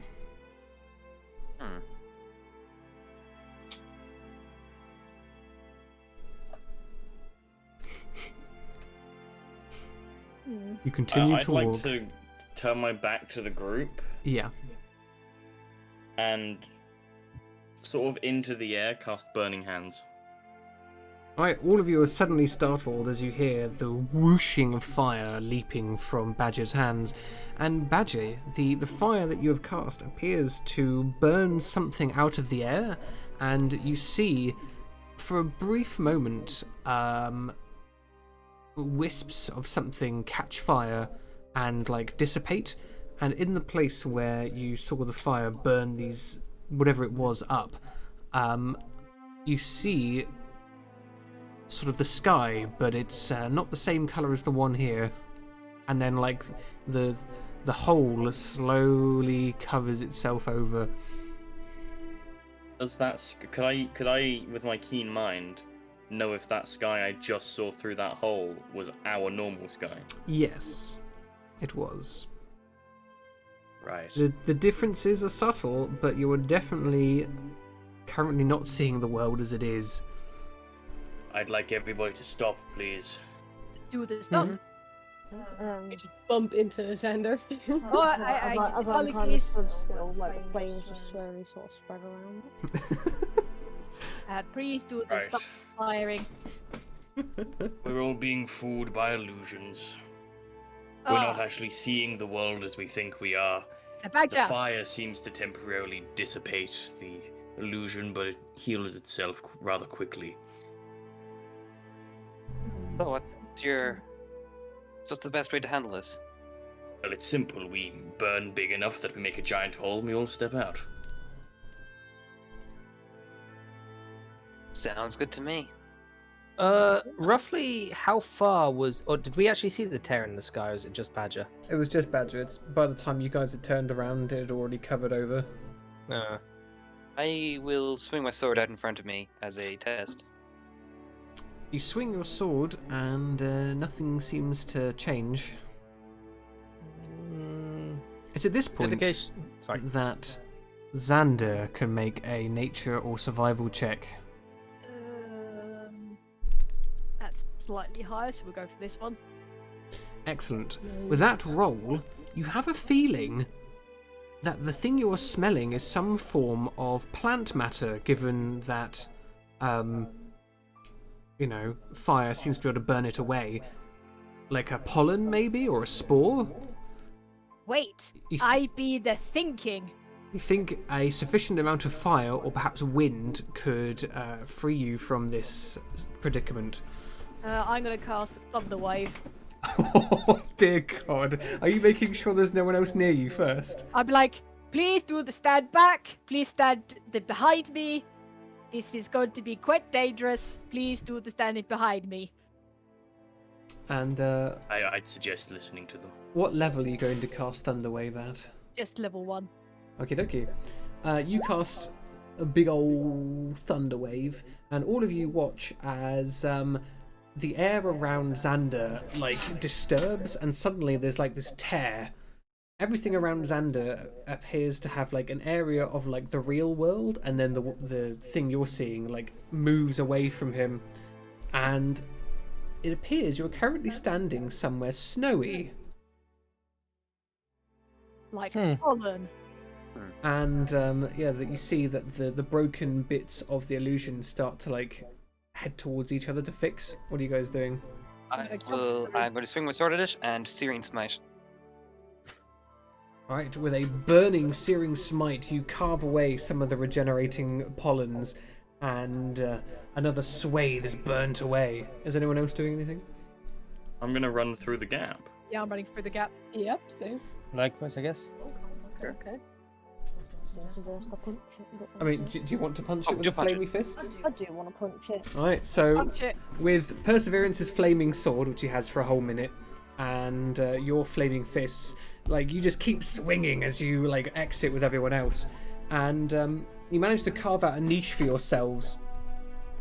You step out and find that yes, the land has been blanketed in a strange white sort of soft pollen that looks like snow almost, and sort of staring at you with bloodshot eyes are 4 small red-capped men with long white beards. Hey, you're not supposed to get out of there, you wee cunts. What are you doing? Get back in there now. I speak to them in Sylvan. Aye, it's alright, lad, innit? Don't worry about it. Don't you bloody try to use our own language against such a wee fuck. Oh, well, I spent years learning it, mate, so I will do it if I want to. Is that understood? Instantly going invisible. If there's 2 things I don't like, it's people who are pale as snow and people who turn invisible. Ain't that right, lads? Hey! Roll initiative. Off we go. Oh. I just wanted to try and do the accent. Oh my god! Wow. Oh, guy. That one is still a 9, baby! Dedication is not used to this. Look. Dedication was startled from being insulted like that. Yeah, pretty much. just imagine Xander turning to back and going, "What did you do?" I'm going to be honest with you, I think I made our situation worse.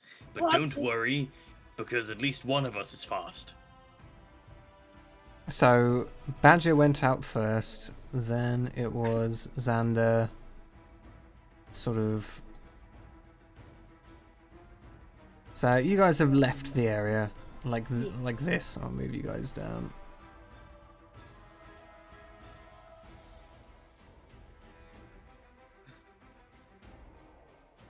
Let's place some red caps, shall we? Caps. Caps, everybody! No, everybody don't be caps, please. Oh, don't do this to me. Ah! Don't do this to me. Roll 20. More technical difficulties. I just want to place a red cap. Right. Okay then, fine. I will get my own gosh darn token, since apparently the token is no longer on the sheet, which is silly because I don't delete them. Oh, you did delete a whole batch of them a while ago, though. Yes, but I keep the ones that I intend to use, and God, Lord knows I love my red caps. Who doesn't love a red cap? I would never get rid of my red Me. caps. So, here we go. 1 lad. 2 lad. 3 lad. And of course, the one you've all been waiting for. 4 lad. Let's see what the red caps get. Circling us. Great. Of course. Oh no. Oh, Wait, not a recap. Damn it. You saw nothing. you saw nothing. So what? Exactly. Good stuff. I saw that because I have keen mind. Your character forgets everything for 2 seconds and then remembers everything again. So, Oh, what? Where am I? Oh, unfortunately for you, despite the fact they have shit, and I mean absolutely awful dexterity, well, I mean +1, they still managed to beat even your fastest members. So here we go. There's only one with double digits in their party. Dunk, dunk. So this red I didn't cap, expect Tiny Redhead meant to murder me today. this red cap sprints towards you, Dedication. I'm invisible. Sprints towards you, Hestia. Oh. And is going to use Ironclad Pursuit. Can you make me a dexterity saving throw, please, as he tries to kick you with his boot? You manage to dodge out of the way of his boot as he, like, kicks towards you, and you're like, nah, mate. What is the movement on a red cap? I don't think it's very high. I didn't write it down. Silly me. 25 feet, right. Good thing I always keep backups. Ooh, this one can't reach. So he's going to dash. Bum-ba-da-bum-ba-da-bum-ba-dum. Do they have any extra movement things? No, they do not. Okie dokie.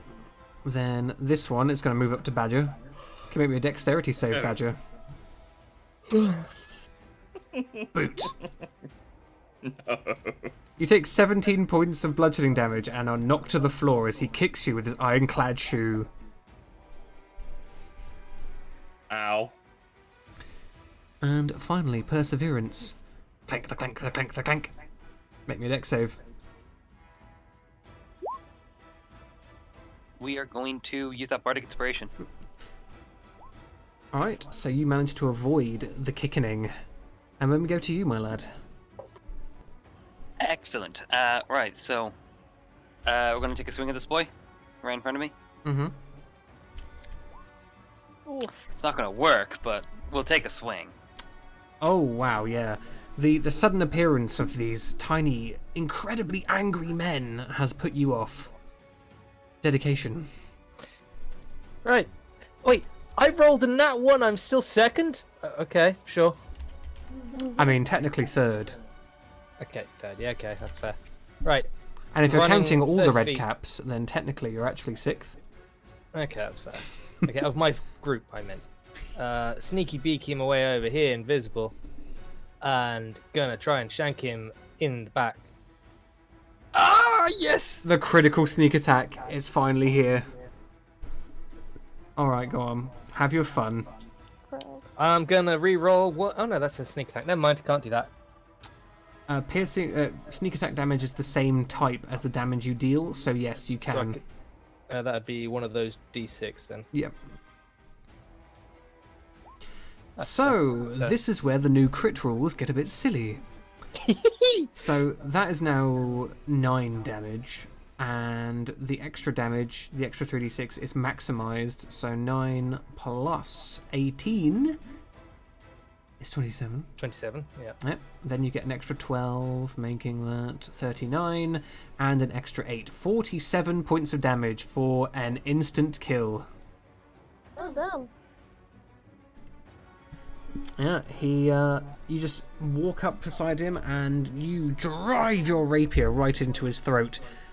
He, obviously, you being invisible, has no idea to expect it, so blood gurgles up from his throat, and as he falls to the ground, he raises a hand and flips you off. As I become visible, I spit on his corpse and shout to his brethren, "Pathetic, the lot of you!" and move about 5 foot that way. Oh, you think we're pathetic, do ya? Right. You Prove me wrong. You appear to have annoyed them, dedication. Badger, you're on the floor. I'm on the floor, Yep. but that's okay. You're gonna make it because anyway. You're damn right. Can I? So am I prone? You are currently prone. You're going to have to use Can I half cast of your spells while movement. prone? Yes. With no disadvantage or anything like I mean, unless you're making a attack roll. that? I'm going to mirror image myself. All right. So we'll give you boop, boop, and boop mirror images. Then I'm going to get up, which is half my movement. Aye. And, Aye. Gonna move there, and that's my turn. Marvelous. Hestia.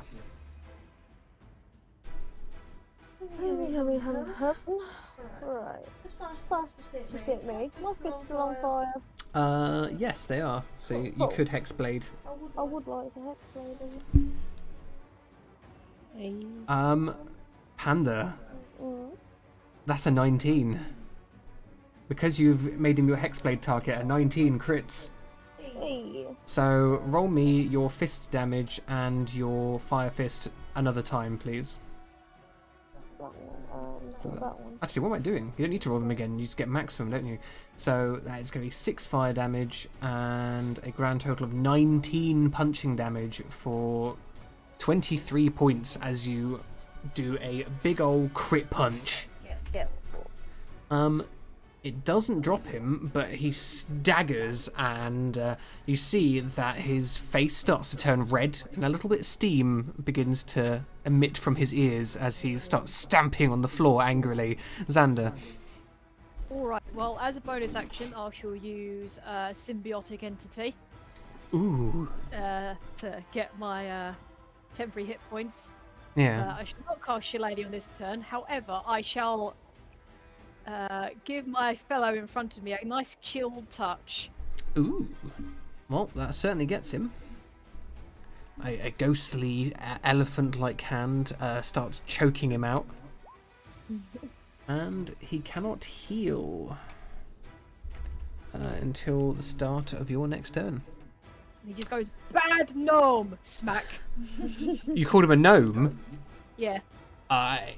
He like stops for a moment. He goes completely silent, and then you see a little bit of blood trickle out his nose as his eyes begin to widen. He starts shaking violently. Sienna.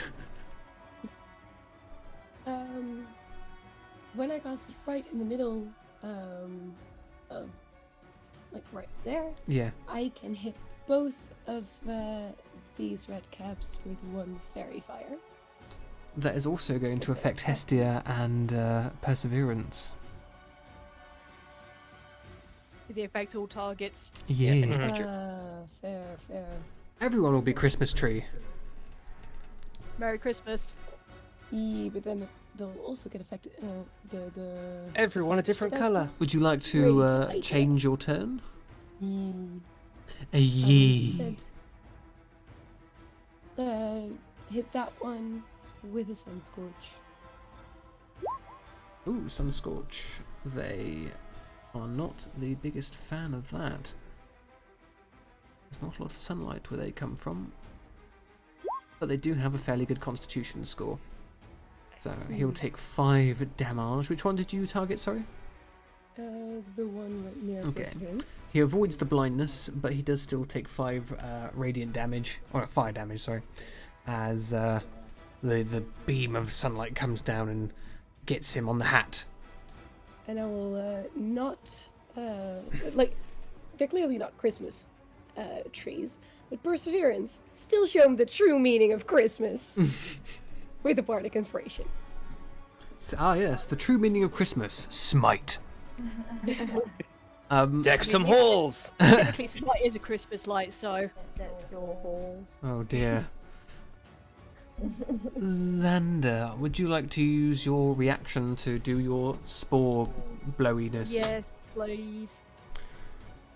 Spore Hallow. Okay, so the Redcap's turn. He is going to reach towards you, Xander.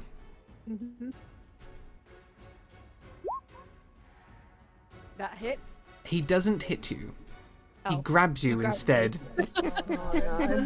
Oh god. After you call memories. him a gnome, he grabs you by the trunk and begins lifting you off the ground as a weapon. As he is now going to run over to Dedication. It's a Xander mace. I'm gonna take one bastard and I'm gonna whack another bastard. As he walks over to you, Dedication, and is going to try and hit you with Xander. Oh god. Uncanny dodge to half whatever damage comes in. Alright. Luckily for you, you only take 13 damage and Xander takes 6 as he begins... Oh, actually, you only take 6 damage because you're halving it, and Xander also only takes 6 as he begins whacking you with Xander. Thank god I got temporary hit with this one. Next is going to be the one attacking Hestia. Hestia, you haven't actually tried to piss that one off too much, so he's just going to try and get you with his sickle. Making 3 horridly inaccurate swings. What I like to hear. And the one fighting Perseverance, again, you haven't really been too antagonistic towards it, so it's just going to go sickle fun times. Oh god. That last hit is not a crit, because I have protection against good and evil on. Oh, yes, they have a disadvantage to hit you, you lucky bastard. Alright, so 10. 21 damage. That 21 damage wouldn't have been that bad, actually. You would only taken an extra 8 there. But still, 21 is certainly a lot. As he gets his sickle and carves it against your arm and your shoulder. Perseverance. Right. We will try it again. We're going to swing. Trust Ollie to bring up the meat spin. He is technically spinning Xander like a piece of meat. Perseverance, that is a hit. Excellent. I'm going to throw a Divine Smite into that. As I expect you should, yes. And Child Divinity Inspiring Smite. I hope you... 17? The only other person in range is Scott. I hope you don't mind if I just take all that. No, absolutely fine. Less healing for you. Scott just looks at himself, not harmed in any way, shape, or form. Yeah, mate, all good. Inspiring Smite is like... The fact it doesn't scale is a little silly, but like at early levels, that is really nice. Alright, so we go to Dedication. You are currently being beaten with Xander. So, 5, 10 feet of movement to there. Gonna try and stab him. Don't be mad about your tiny dick, you tiny dick. Oh, so close. Alright, you get your sneak attack. I'll take that. A full 25 points of damage. Ouch. He takes the hit and is he still up? Continues screaming at you while waving Xander over his head like a lasso. Yeah. There we go. Is that the end of your turn? Bonus action, stab him with a short sword. Another hit. Okay, take off sneak attack, stab. He's too angry to die. He's still going. Then that was 10, so I'm going to move, and then 20 more. Remember, like, bring it, tiny bitch. Your rakish audacity stops him from smacking you with Xander as you run away. Badger. Right, so now that he's angered a dude and then decided to run off and leave me with him, I want him to chase me. Chase me, chase me, chase me, chase me, baby. I'm going to... Let's go for acid. Look at a man. on the one right in front of me. You're going to, even Use with acid. disadvantage, you still hit. Mm-hmm. I see that damage. Xander is dropped. Blech. Just Yes. imagine the giant elephant just bloop. Right. Don't make them angry, the book says. What do? We make them angry. Well done, everyone. They look like what they think they look like, yeah? No, I no, did they're nothing. not. No, I am gnome. Right? They're about as much of a gnome as that crocodile is not a baby. I'm telling you, it is the crocodile of the normal size. For a baby!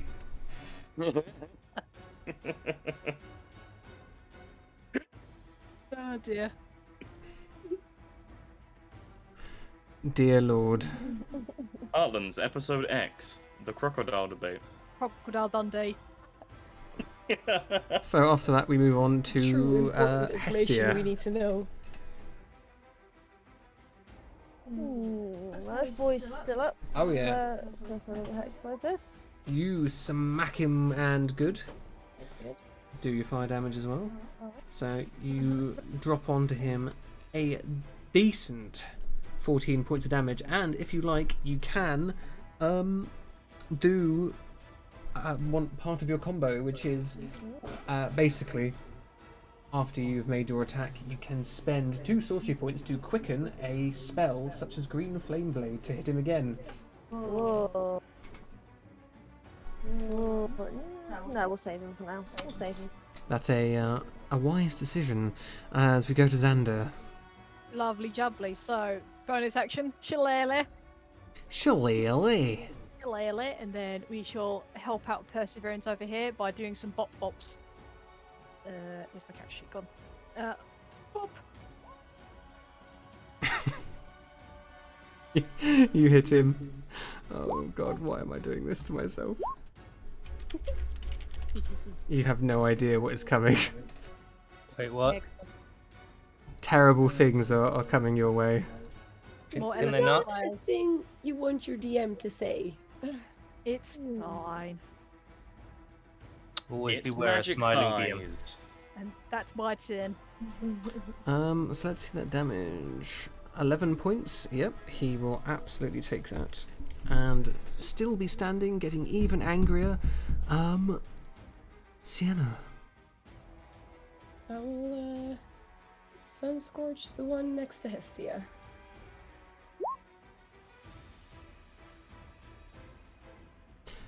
Okie dokie. So another. Oh.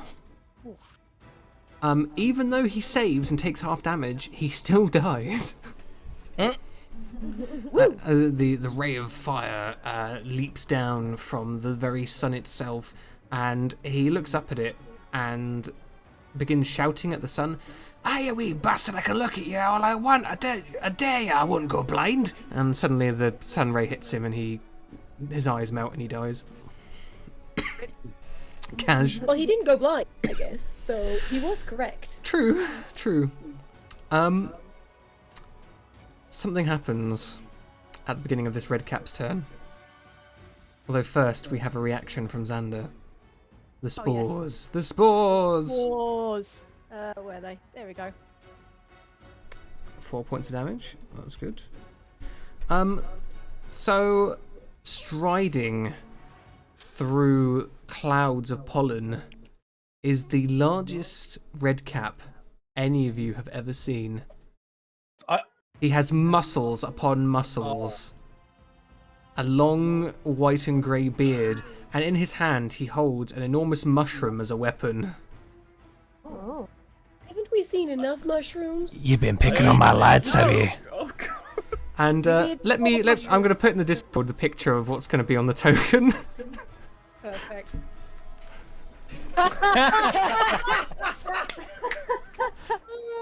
You absolute fool. I don't know why I do this to myself. So, coming in from the south is Buff Redcap. Yep. Oh god. So Redcap's turn. This fella is pretty mad. He's going to try and grab Perseverance. Which he does. Yeah. Perseverance, you are now being wielded. No, it's a horny man in tin plate mace. And then he's going to swing at Xander with... Nope, he misses. However, Perseverance, you still impact the ground and take 9 damage. As he swings you around as a mace. And the big buff red cap over here is going to enter a barbarian rage. Excuse me? Perseverance, it's your turn. Barbarian dome. Right, how injured does this red cap that's wheeled me look? Quite injured. He's definitely bloodied. Do you know what? We'll give it a shot. We're just gonna swing at him. What happens when your weapons swing back? You're just gonna smack him. Yep. After you hit the ground, you reach up and like stab upwards with your sword, do some damage, and see whether you can put him out of his misery. Is it just a hit you're doing? We'll throw in a smite then. Yeah.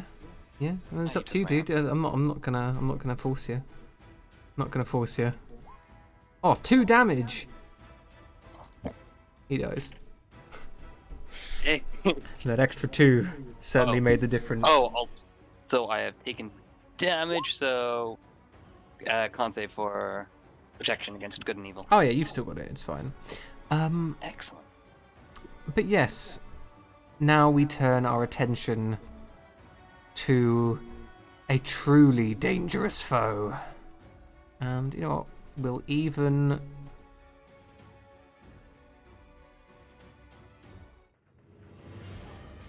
Dedication. Ooh. I don't suppose there's anywhere to hide around here, is there? No, not really. We're in an open field. Damn it. I was kind of hoping it was that Scotland music. That would be horribly copyrighted on Twitch and YouTube. God damn it. So I Damn cannot you, use Twitch. that. So, movement, bonus action, dash, 5, 10, 15, 20. And I'm going to try and stab him in the butt. Okie dokie. Stab him in the butt. You hit him. Bop. He is going to use his reaction. Oh no. And take 7 points of damage off of that. Which, given... Let's see, that is 19. Given that he's already halving it due to the fact that he's raging, he only takes 2 damage. Okay. And that's my turn then. His head turns and looks down towards you with a blank but undeniably murderous stare. Well, you're slightly bigger than your cousins. Are you trying to tickle me, lass? Yeah, you're still ugly. Let me tickle you back. Badger, it's your turn.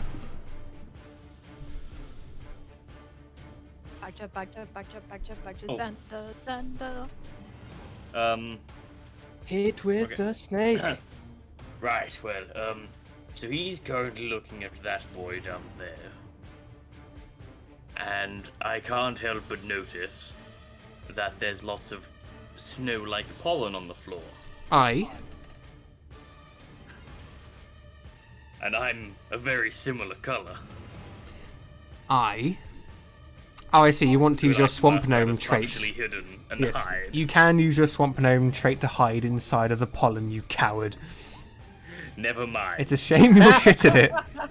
Just face plants into it. No, it's perfect. That was an action or a bonus action? That would have been an action. A single That would blade be an of action. grass. That is No, I already know what's happened. He hides behind a large pile of the pollen, but his mirror images are still sticking out the side. In that case, I'll move down here and go, you didn't see that. And, oh wait, I can't. Oh, that counts as action, yes, good. So, as my bonus action, I will drink a potion. Alright. A healing potion, I assume. Yes, a normal healing potion. Okay. Hestia. Where is the photo?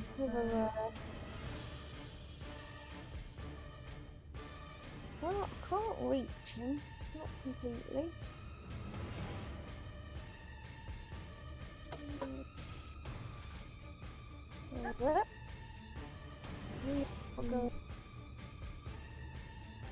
Let's eat a fireball. Oh, you hit him. Oh, almost max damage. Christ. Almost. Like you summon up your inner fire and you send the bolt flying towards him. It completely bypasses his rage defenses and sort of burns all the way down. You see it. You leave a huge scorch mark on his shoulder. And to your relief, Dedication, he appears to have a new target now. Xander. Marvellous. We shall do 5, 10, 15, 20, 25, 30. Oh, I just can't reach him. Actually, no, I can as a bonus action, so... Boop. And then we go... Bonk. I'm afraid attacking with your shillelagh is not a bonus action. The casting of the spell is a bonus action, but the attack is not. I shall revert to that and try another chill touch then. Right. Actually, no. Infestation. Ooh, is infestation a wisdom save? Yep. Wow, I had no idea. Although I think the DC should be higher. Oh yeah. Should be 15. He takes 5 poison damage, which also bypasses his defenses. That is my He turn. begins like madly itching his body. Sienna. I will hit him with a I just love that picture. It's such a great picture. Picture's gorgeous. Oh shit. Oh, clutch! He takes 7 psychic damage and does not move because this buff cap never runs away. So he's going to take a bonus action to use aggressive and run all the way over to Hestia. Both of you get attacks of opportunity as he runs past. Dedication, you hit. That's including sneak, right? Yep. Oh, do I get my thingy-doo? Ah. He uses... Wait, not 1d20. 1d12 plus 5. Yes. With the half damage from his rage and his reaction, you don't actually manage to pierce his skin, Dedication. Just like bounces off. Indeed. And he does take the 2 from the Hail of Spores, though. Nice. And are you going to make a shillelagh swing to... Yes, let's do the shillelagh. Still doesn't hit. Although actually... No, because you did the Halo of Spores, you I wouldn't have been able. Yeah, no, it's fine. You wouldn't have been able to make an attack opportunity because reaction. So he's going to recklessly attack, which means he gets to make both of his attacks with advantage. Still missing. And the second one. Oh god. Cutting words? Cutting words. A cutting words, unfortunately, will not remove the crit. Hestia doesn't need the bardic inspiration. But, No, as in normal inspiration. Oh, as in using the inspiration to remove the crit? Yeah. Can I do that? Oh, I'd like to do that. Oh, well, in that case, he gets a 20. It does to hit you, but it's not a crit. At which point, cutting words could lower it low enough that he misses. Sure. 1d8. Yes. Don't roll anything lower than a 3. Oh wow! What are my rolls tonight? Jeez. 21 points of damage, Hestia. Cool. Bam! Oh wait, no, this is the buff red cap. He gets another one. Oh, balls. Another hit. Doing another 19. Oh, 40 So he gets points. 3 attacks? He does. The small red caps do as well. Oh god damn. But they only get to make 2 attacks with big weapons, or 1 with a huge weapon, where he gets 3 with the big one. So peachy right now. 12. But hey, most of the party members would not be standing after that. Perseverance. Oi, well then. I will go to here. Take. You know what? Screw it. Take 15 points of lay on hands. Alright, so And you give Hestia a full 15 pointeroonies. I believe that's my turn. Aye. You add in that one, Hestia? What am I getting? 15 heals. Ooh. And we go to dedication. Okay, so. Okay, good. I can just about reach him. So, run in. And second verse, same as the first, hopefully. Stabby stab. I'm going to inspiration that and turn it into a crit. A good idea. And he doesn't have his reaction to reduce that damage either. Although it will be halved because he's raging. Oh boy. So 14 plus That is 18. on the piercing, that's a 1, so I'm going to re-roll that. Alright, that's true. No, never mind, still a 1. So 14 plus No worries. 18, 32. Plus 6, 38, 46, halved down to 23 damage. Still a significant blow even through his defenses as your rapier finally digs across his spine and blood starts going everywhere. Stab him in his meaty thighs. They're not magical! In response, he sort of like flexes and sort of turns his head towards you. And 1 extra. You're the next, lass. Yeah. Just poke his toe with the fucking short sword. Yeah, you give him a little nick. Badger. Bring it, fat man! Hey, you calling me fat? Well, that's not very nice. Neither's your face. Go, Badger. Oh no, he appears to be muted. I guess we'll just have to move Wait, on. no. Oh, there he is. Wait, don't do it. Ominous voice in my head. Not again. No. Right, chromatic orb. It's in your head. Second level. Well, you hit him. Excellent. Sorry, the music just cut out. Yes, there, I I'm panicked. going to have to Right, that's a edit hit. the file That's so it second doesn't have level. that break at the end of it. I'm gonna use acid again. Roll damage. Roll damage. 19. He's looking pretty beat up now as we get to Hestia. Right then, boyo. Let's do something a wee bit bigger, shall we? Is that one there? Oh, this hellish beam could have been something used as a reaction last turn when it hit you. Could have been. Let's Dragon's Breath him. Okay, okay. Dragon's Breath it is.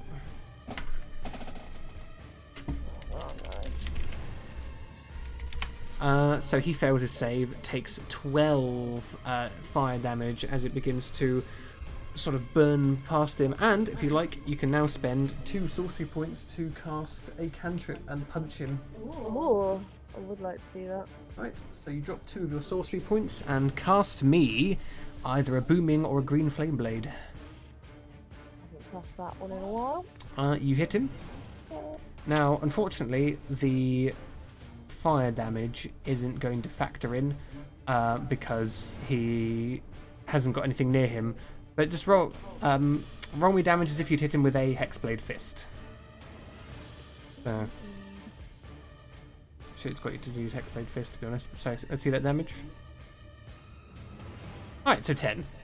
You do an extra 5 points on top of your dragon's breath as you sort of inhale, breathe out a gout of flame, and then follow it up with a punch directly afterwards. And he seems staggered by the blows. We go to Xander. Excellent. I shall walk up to this boy. Mhm. We'll do the same thing again. That was a hit. Lovely jubbly. We go boing, and then boing. And then as a bonus action, I shall put the healing mushroom / healing spirit onto Hestia. The healing mushroom. Yes. Yes, we. In that case, we go to Sienna. Let's try this again. Let's see what he rolls this time. Let's do the time warp again.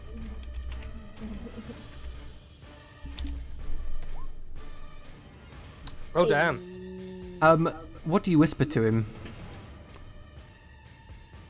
Bearing in mind that this spell, you whisper some words and he hears it so loudly that it's as if someone was screaming directly into his eardrums. Pick someone of your own size. Suddenly, pick on someone your own size, brah! And his head explodes. Oh. That is the last thing the buff cap ever hears. And then 2 more healing mush on Hestia. Oh, actually, how about this? Because everyone is within range. Ooh, a big old mass healing word. 8 points. That's what we like to see. Now, since Xander is a mush boy, he's going to examine that mushroom club. Oh, yes, the Mushroom Club. He's like, I have not seen this type of shroom before. Let me do the examining, yeah? Indeed. You pick up the mushroom, and oddly enough, it appears to be as hard as stone. It is a maul, a 2-handed bludgeoning weapon, and it does appear to have some form of magical property. Ooh. Ooh. Oh. Oh. So, yeah, you don't know exactly what this does. You'd have to spend a short rest sort of learning about it, or have someone cast Identify, and then you will learn exactly what the Mushroom Club does. Excellent. I'm assuming no one has Identify yet, so I'll just keep it unless anyone has objections. No. No. For it. Nope. Go for it. Nice. Alright, we should... Now that happened, we should probably get back to looking for that tree. Yeah.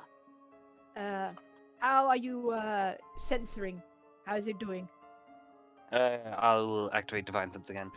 You don't sense any fiends, celestials, or undead within 60 feet, although you do sense something tugging on you, pulling your spirit in a certain direction. I'm being pulled in the right direction. Right. I guess I'll go. I will follow wherever this is leading me. Okay. Perseverance begins to walk off. I will follow him, and then I tap him on the shoulder and go, "You cannot go without the healing!" And heal him. It's dangerous to go alone. Take this. This.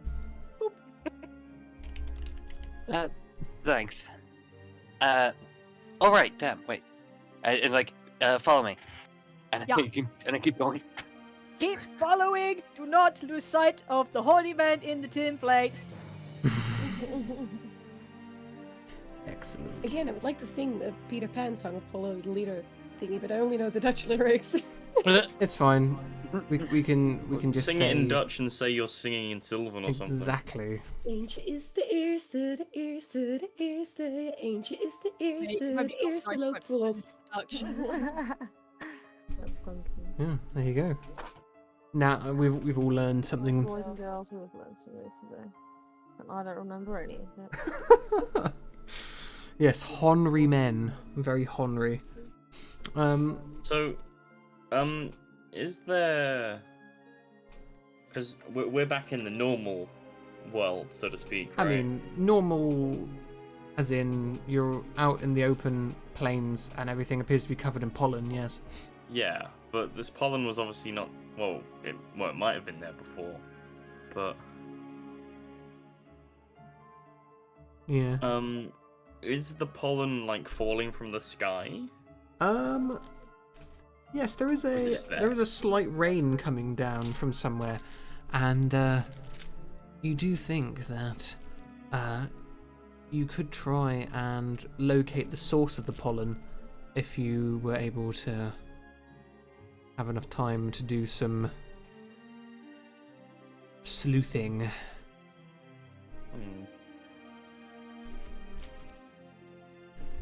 would that take me?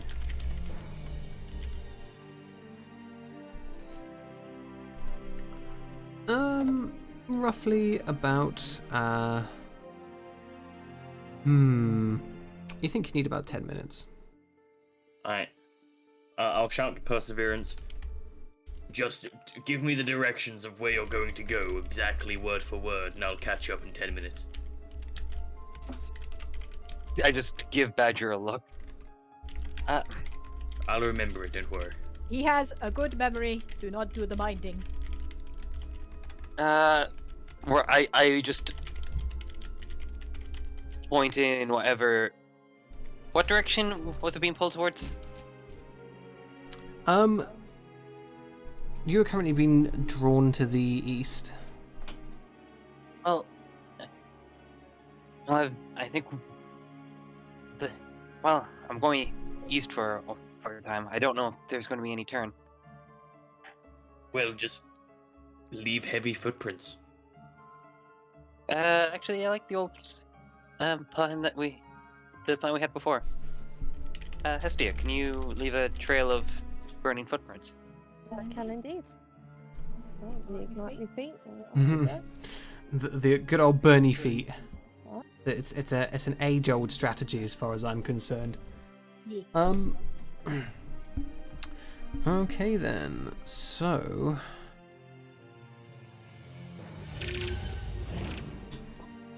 you guys are carving yourselves a nice old path.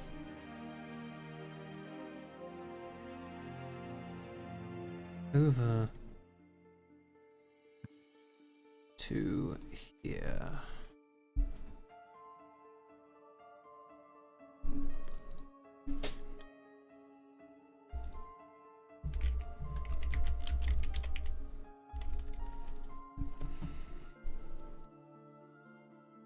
And yes, you find that this once rather plain area appears to have been taken over by a multitude of strange plants, and off in the distance you can see a single tree stood amongst a very plain field. However, it appears that said tree is currently inside an enormous, for want of a better word, globe.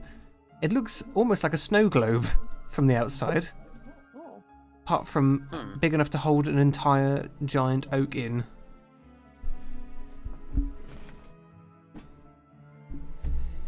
I'll go up to it.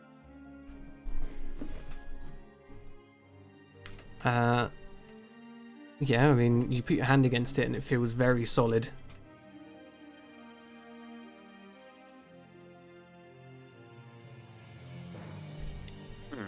Just put my hand on it, then knock on it. You sort of get a hollow noise out of it. This is not what I was expecting. It appears that someone does not want you getting in there.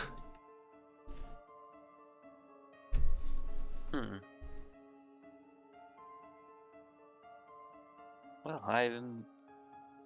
unless anyone has any better ideas, I'll guess walk the perimeter of it, see if there's anything noteworthy about it. Well, further noteworthy. You walk around the perimeter of the globe and find no discernible entrances. Is it like a physical globe or a magical globe? It seems physical, although it could have been conjured by magic. Does it look or feel similar to the fun bubble, as I like to call it? It's see-through, so no. Oh, okay. It's certainly not as big either. Can I throw a pebble at it? As you chuck a pebble at it, there is like a ringing sound as it strikes against the hard surface, and it chimes sort of quite pleasantly.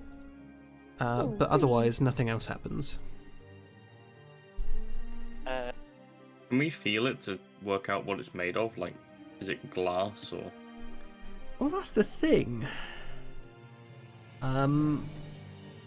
It looks like glass, but obviously this is definitely harder than any glass that you've seen. Can I put you with some fire? You put your burning hand up against the surface, and it doesn't really seem to react. It doesn't, like, it heats up a bit, but not enough that it would ever begin melting.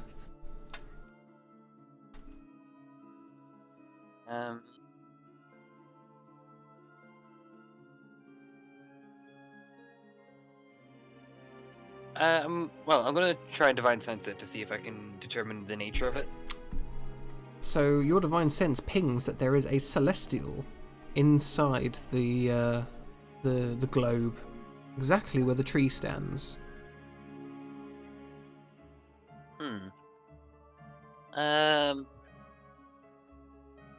Obviously, part of me wants to try and camp out here till night. Based on how the lights were moving before, something unusual is happening. It'll give us As some light- time to as rest lights up as well. Mm. Well, Very if you much so. said that the lights appear at the night, then it makes sense we do some resting. Agreed. Resting is always good. Yeah. Okay. In that case, y'all will take a short rest. I will use the short rest to examine the mall as well. Yes. Badger, did you end up going with them, or did you stay behind? Well, I wanted to, like, sort of examine the place for 10 minutes and then catch up with the trail. Alright, I'll let you make me an investigation check. Alrighty then. You managed to accurately basically place the plant's location based on the trajectory of the spores, or the pollen, sorry. And although you haven't been there, you think you could lead the party to wherever it is. How far away would it be? Do I know? Not too far, but you think the way might be a little odd. The sort of clouds of spores are creating sort of like pockets of dangerous areas to walk into. You'd have to sort of weave between them to get close to this thing. Okay. Well, at that point, I will keep note of that and follow the trail to find the others. Alright, so Xander. Yeah. You appraise this mall. This weapon, sorry, is known as the Masher Mush, Perfect. or the Mush Masher. And it is a +1 maul that has a extra property. Once per day, as a bonus action, you may bite the Masher Mush, and 1 of 10 different effects will happen, depending on what you roll, ranging from making you grow really big to something relatively normal, like you emit a smell. Perfect. All mushroom-based effects. I will note that one of them is also essentially some form of trip, which may not be useful for combat. Look, as a mushroom spore man, I'm sure I've had a few trips in his time. Indeed. So it is a strength-based weapon, I will say. Okay. Although, actually, it is, given the nature of it, I think I would allow you to use Shillelagh with it, but you would replace its maul damage with Shillelagh damage instead. That is fair. Okie dokie. But it would still keep its munch properties. Much. And you get the feeling, Xander, that if you cultivate this mushroom, you could make it more suitable for your use. Ah, perfect. I will do so in the future. Nice. So, in that case, while you're about halfway through your short rest, Badger turns up. Right, so Oh, look, a dome. Anyway, listen. Why is there a dome? The tree is in the dome, like the snow globe. Yeah, we couldn't figure anything out about it in particular. Did you try and, like, burn away in? Tried brute forcing it, tried finding any sort of entrance or distinctive mark. One thing being, last night I saw lights move across the sky. Perhaps something else happens at night. Right. How many hours until it's dark? With all the spores around, it's hard to tell, but you would say, because you have a keen mind and you always know how many hours it is until sunset or sunrise, that you have roughly about 5 hours. Wonderful. Right. Everyone, you need to follow me. We've got 5 hours till dark. It's fine. If stuff happens here at dark, it's all good. Finish your short rest. And I think I found the source of the pollen, the plant causing it. You see, the pollen, it seems to have this weird effect where in certain areas, you get stuck in little pockets like we did. You understand? Yes. Well, if we can find the source of it, we can stop the pollen.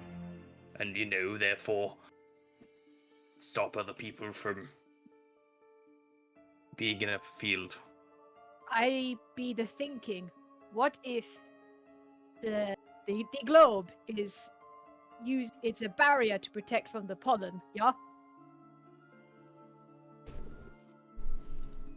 So if we got rid of the pollen, The barrier will go down. yes. Well, it's And certainly worth a shot. And regardless, these spores are a practical issue. Yes. Can't quite leave them. Yeah. Yes, exactly. Not very good for hiding in. So, I think, look, it's not going to take long. Just a little journey that way. Should be dandy. Shall I give you the piggyback so you can do the pointing? I take that as the yes. Pick up. Why is it so amusing to me when Badger gets mad? I half-heartedly point in a direction. That reminds me, Badger. Do you remember last time we travelled, you asked me to take those notes? Did you ever look Yes. them over, or did you want them? But I can't look over things I don't have. Well, feel free. I kept them on me. Wonderful. Just a list of the random times you went, mutters incoherently, goes meh, grumbles. This is not all entirely useful. No, but it is accurate. Right, I'll deliver it to Chandra nonetheless. Well, thank you, I suppose. You are most welcome. Let me get you on payment for your work. No, not at all. You asked for a favour, and that's what it was. Wonderful. That's your final answer. No takebacks. No. I may ask for a favour in return later, though. Typical. Just meanwhile, gets out another paper and starts writing down the various grumblings again. Grumble. Old man yells at cloud. Old man yells at pollen. I was about to say, old man don't yells at yell pollen. clouds or Says, pollen. doesn't yell at clouds or pollen. What? Stop writing that down. Stop writing down. Litigation. You should mention that is a lie in that transcript if I were you. Might be relevant for Chandra. Ah, indeed. Correct. I think we could publish this. 1001 mares. I agree. Wait. 50 Shades of... I was about to say 50 Shades. May I at least look at your writing, make sure you're spelling it correctly? Oh, of course. I'll give you the editorial notes. I mean, it won't take me 2 seconds to look at Memoirs of a Grumpy Gnome. I say in Infernal. Write all in Infernal. I say back in Infernal. Won't fix anything, I'll still read it. Starts writing in Elvish instead. Well, I don't speak the language of the stupid half-human, half-gnomes. I can teach you the Elvish. It is fine. What is an elf? They It's- are real. They are humans with gnome ears. You what are is an just a elf? grumpy man who is But a jealous miserable that they are pile of taller than you. secrets. You are mad I am because not grumpy. I'm You are not mad. racist against elves. You are mad because of the small. You are jealous of the tall. I'm not jealous of anyone. Write that down. Write that down. The argument continues for many hours. Well, not many hours, but more like an hour and a half as you come across a small circular outcropping of rock, and it sort of goes down into a little ditch in which you can see a flower that is roughly about 60 feet across. It has a bulbous sort of pod growing out of the middle of all of its petals, which is just periodically spooting out little clouds of pollen into the air. I'd like to pull my jacket across my face, just as a general case to stop the inhalation of more spores. That is a smart idea, and I'm surprised it took this long for someone to try that. I was going to say it earlier, and then I got distracted by the conversations. I'm gonna climb off of Xander and I'm gonna pat him on the trunk. I'm gonna go, right, this is your specialty, off you go. Yeah, off I go. And do the examining. Make me a nature check. Natura check. Okay. Would be considered a type of disease? Hmm? Sorry? Would spores be considered a type of disease? These ones, no. I know, one day you'll get to use that divine health, I One promise. day perseverance. One day. See, I wouldn't have thought to cover my mouth because you've been describing them as pollen, not spores. Well, I mean, pollen still can be inhaled. Yeah. Oh yeah, it ain't gonna affect Badger unless he's got hay fever. So, you study this plant, Xander, and you can instantly tell that this is not from this world. This is a plant from the Feywild. How it got here, you are uncertain, but killing it should be a fairly easy task. All you basically have to do is either burn it or dig it up. Right. We have the Yes, two yeah. options. Take it away. Wait. Please do not try and do the burning all the time. I Aw. personally like to have this in my garden, but it might be the big. Would you like to borrow my trowel? Yeah. I throw him the trowel. I will do the digging. Hestia had one. Hestia's got one job, Xander. All right. Do you hear how sad she is? When you have a plant man on the team, plants need saving. You want to save the illusion plant from another world and plant Yeah. it in the middle of a town. I'm not going to plant it in the middle of town. I'll find a safe place to plant it. You find a safe place to plant the illusion plant. Yeah, I'll plant it with the druids. I'm sure it'll be fine. Right. Marvelous. Maybe next to the spike forest. Yeah, that exactly. Was hell the beholder. I will say that the extraction of this plant and keeping it alive is going to be quite the task, so you're going to have to make me a survival check. Can I assist in it? You may. So advantage. Ooh, okay. You manage to dig it up and it stops spooting, but you are going to have to use some form of magic to make it normal again when you replant it, as some of That's it has fine. been damaged. That's okay. I'm sure I'll work something out. I'd like to scoop up some of the pollen, put it in like a little pack in my scholar's pack. Okay, that's perfectly fine. The spores around the area begin to sort of aimlessly drift towards the ground, and the pockets of difficult areas disappear.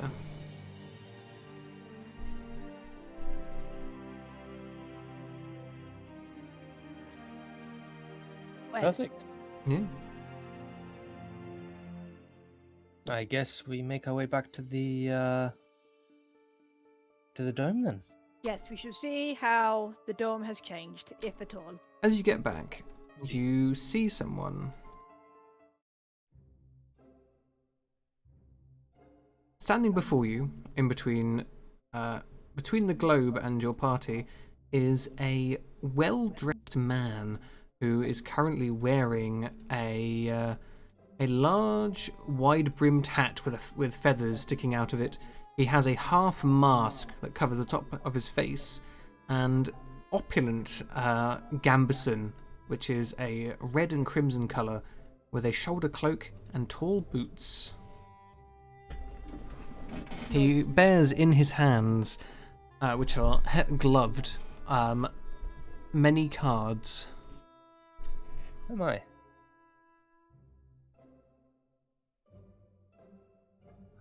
Greetings.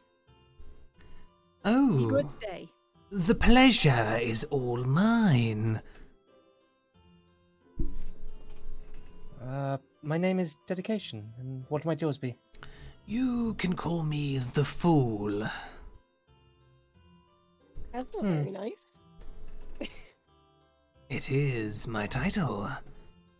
You have dealt with the plant and the redcaps, haven't you? Yeah. Indeed. Well, I suppose then that I should remove this for you, shouldn't I? He sort of taps the globe behind him. So this is your work, eh? Yes. I was ordered to post guards and a means to keep people away from those guards, but you have dealt with them, and thus my orders are now meaningless. By who? Do you mean the guards were the redcaps? Oh, yes. Oh, I apologize. And as for your question, Tiefling, my mistress bid me to keep this tree away from mortals. Although I cannot divulge her identity to you, doing such would effectively kill me. I'm gonna ping Divine Sense to see what he is. He does not come up. Ooh. So he is not a celestial, fiend, or undead. Well, I suppose we're all entitled to our secrets. Yes. Does the name Fae ring a bell to any of us? The Fool, you mean? Fool, sorry, yes.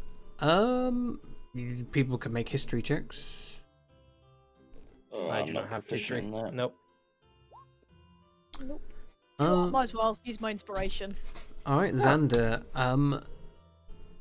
you have heard the name the Fool uttered by hags in your past, actually. It is not only one of the high arcana of the tarot, but you do know of a Fey Lord called the Fool, who apparently delights in all manner of japes. In all manner of what? Japes. Trickery, fun, jokes. Yeah. Thanks. He is a prankster through and through, although he appears to be rather dour at this moment. My good sir, you seem to be down of the dumps. Would you mind telling us why you are the sad? I do not take well to being ordered around, but now my work is done, well, I have no desire to be here any longer, and I am certainly not going to stand in your way myself. That was not part of my orders after all. He taps the globe and it shatters into thousands of tiny shards. I will be making my way now, but I do hope we meet again. So you have no more orders, that means you are free, correct? He nods, and you can see a little wry smile crosses his lips. Can I do an insight check to see if he, if I think he will leave us alone? Go after ahead. This? If what he's saying is true. By all means, make me an insight check. You gaze upon his masked face, and you find him wholly unreadable. Sorry, were you trying to say something earlier, Arcanum? Yeah, sorry. You wouldn't do us the courtesy of telling us what exactly we found. A stray, a fledgling, someone with a noble heart who bit off more than they could chew. Standard test of perseverance going, that sounds like you, yeah? I immediately start into a rebuttal and then stop.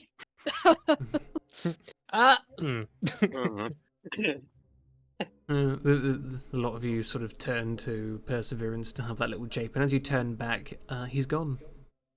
Ah, what a strange little fate. Random. Well, I after hope he you, has fun. Perseverance. Sorry? After you. Well, Indeed. That's here goes nothing. I'll walk up to the tree. Marvelous. Let's see, what's this? So, you step up to the tree, and the light within it begins to flare outwards, and you feel as if something is waiting for you to reach out and grasp it, Perseverance.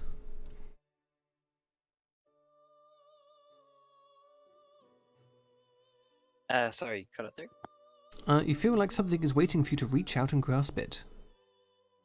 I will continue with the tree and reach out my hand. Okay.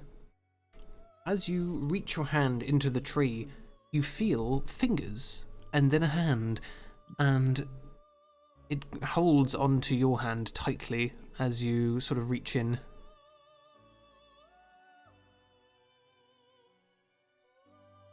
What do? I will quietly say, hello? You do not get any further response, save that the hand squeezes yours a bit.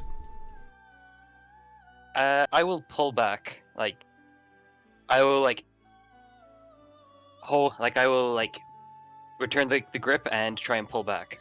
Okay, so you pull the hand towards you, and tumbling out of the tree, you see a woman. She has sort of very bright golden hair that sort of twines in a braid down her side, and these violet eyes that are almost bordering on white. She has behind her a pair of enormous feathered wings, and is covered merely only with a small white robe and some sandals. She sort of picks herself up and brushes some of the sort of the wood chippings and other bits of tree off herself. Thank you. You pick.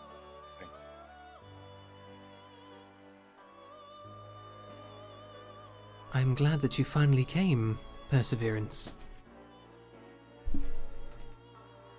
Indeed, that's quite an interesting resting place.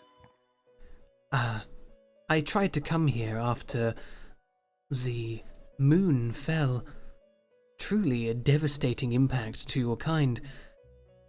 I thought I would lend my assistance to mortal kind in its darkest hour, but something waylaid me on my way here, and I crashed, unable to move inside of that prison.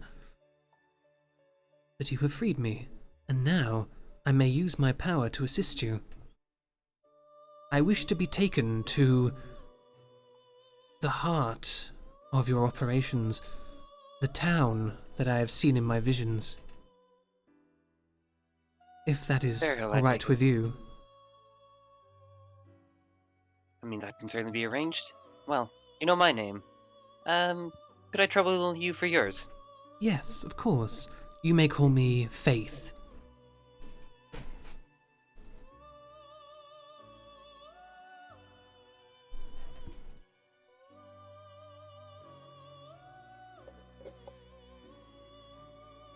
Actually, at this stage, I want to kind of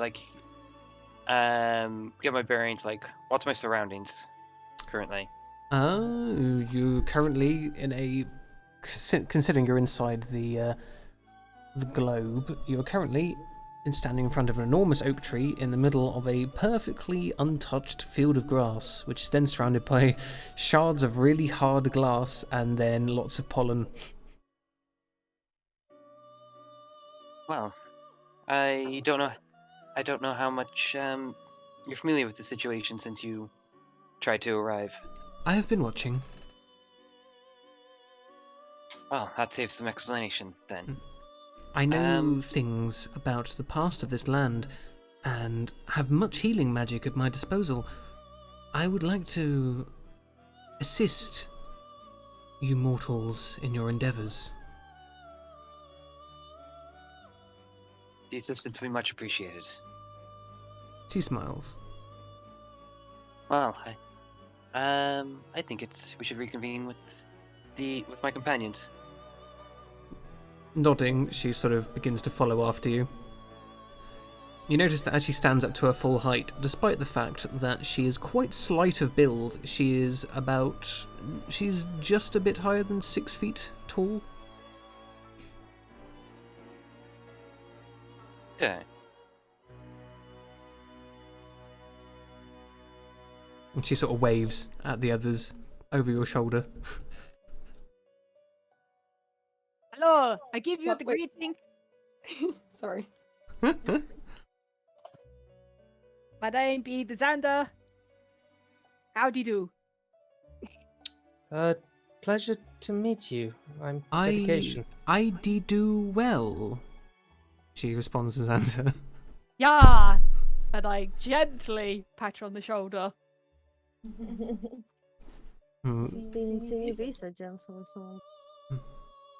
She nods a greeting to Dedication and then to Hestia as well as they speak to her. Are any of you injured at this moment? I don't think you are you? No, we have a rest. I'm missing 1 hit point. Oh, well, she gives you that back. Boop. Oh. So I'm missing like 10. Oh, she'll heal up all your hit points as well. If there's anyone injured, she's like, oh, let me tend to your wounds.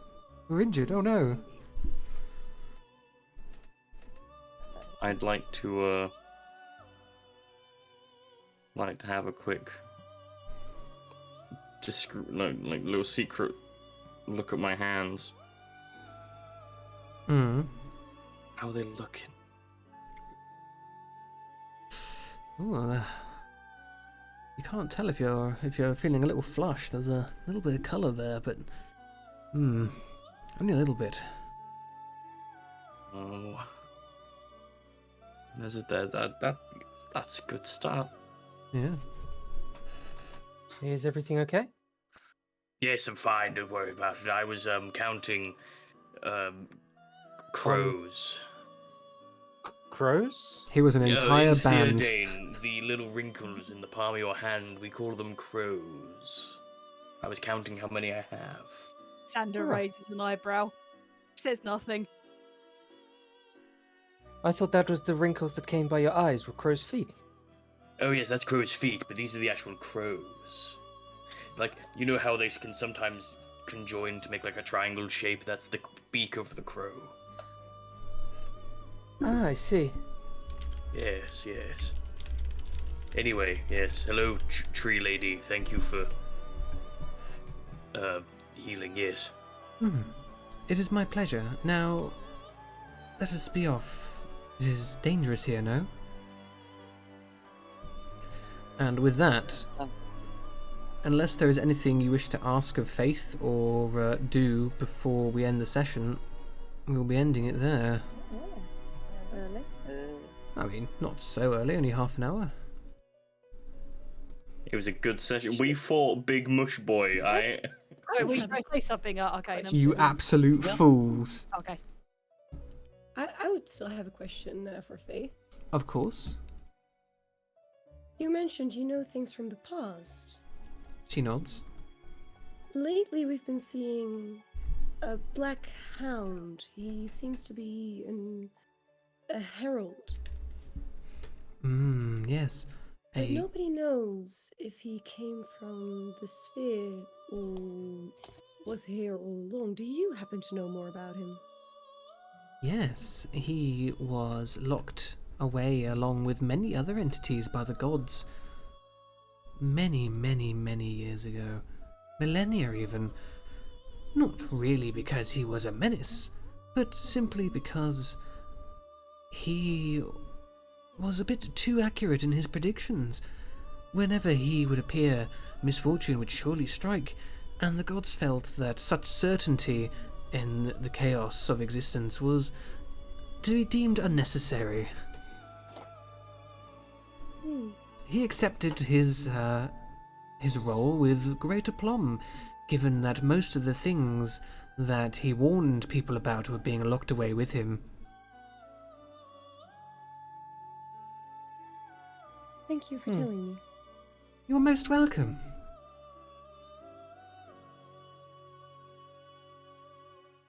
You intend to stay in town long when you get there? As long as it takes. Good, yes. What exactly is your mission, might I ask? Well, honestly, I am somewhat ignorant to how mortals function and work, or really beyond the moon falling, what's going on in these lands, but I came here with the mission of simply assisting mortals, making your lives easier and aiding in your quests.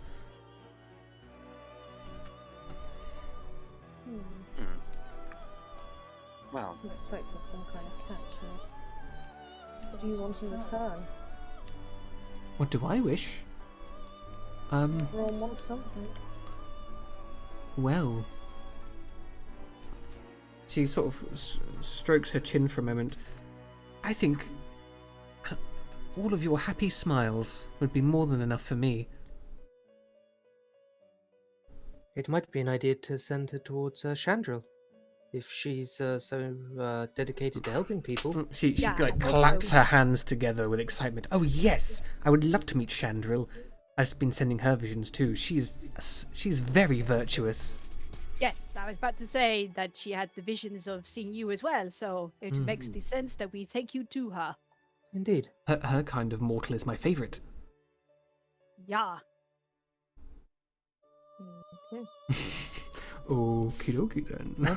I'm sure we can fill you in on humankind and mortalkind as we travel back to the Heartlands, to the Fair Hill. Oh, I hope so. I'm very excited to learn about all of it. Well, maybe not all of it. You don't have to worry about Theodane too much. Well, there's good and bad in everything. Oh no, I expected that I wouldn't know. Anyway, we should get the going so we can get the faith into the Fair Hill. Indeed. Right. Because we have to have the faith. Indeed. So you take Faith back to Fairhill, and each of you is going to gain an astral event for witnessing the release of a divine from a prison of that magnitude. This one's going to be a fairly minor ability, but basically you guys gain the Restoration of Grace astral event, which allows each of you to choose a first level cleric spell and cast it once per day without using a spell slot. Alternatively, you could take a cantrip from the cleric list instead. Is that still only to be cast once a day? No, the cantrip could be cast as many times as the cantrip can be cast. Nice. Okay. Is there a limitation on what spell slot? Is it just... No, I mean, if you have a first level spell, you basically add it to your list, and you can cast it using your first level slots, but you can also cast it for free once per day. Okay. And It's essentially a free level 1 spell or a cantrip yeah. in the cleric list. And for today's shenanigans, each of you gains 1,850 experience points. Yay, I finally ding. Ding, Well ding, ding, ding, ding, a ding, a ding. How much do we get? 1850. Yeah. Alright, well, I'd like to thank all of you for playing today. You guys have been fantastic, and I think this has been a very good session. I'd also like to thank all of the viewers. You guys are fantastic, and I love looking at some of the discourse in chat when I'm trying to make these guys' lives miserable. And we do have, of course, some shout-outs to be done. First of all, we have amongst us a wonderful artist who has done both my title card, which I will put up on the screen now, as well as my avatar. Go ahead and take it away, Cabalion. Well, there's this really weird vicious rumour that I apparently do art, but if you would like to support my art, please feel free to go to my Ko-fi page and either ask me for a commission or just throw some money at me. It's always greatly appreciated. Alright, and of course we do have amongst us as well 2 streamers, starting with, of course, the grumpy old man himself, TK Squid. Yes, I am a streamer. I stream on occasion. What do I stream? That depends on how I feel on the day, because I'm amazing with my schedule. Yeah. So that's about it, really. Just a random Englishman. And then, of course, we have the burliest of Burl, Olidag. Lies and deception. Just your typical British burly bear boy. Streaming every other day, whatever is on the dockets. Alright, well, there you go then. Thank you very much, everyone, and we'll end it there. Say goodnight, everyone. Say goodnight. Bye. Bye.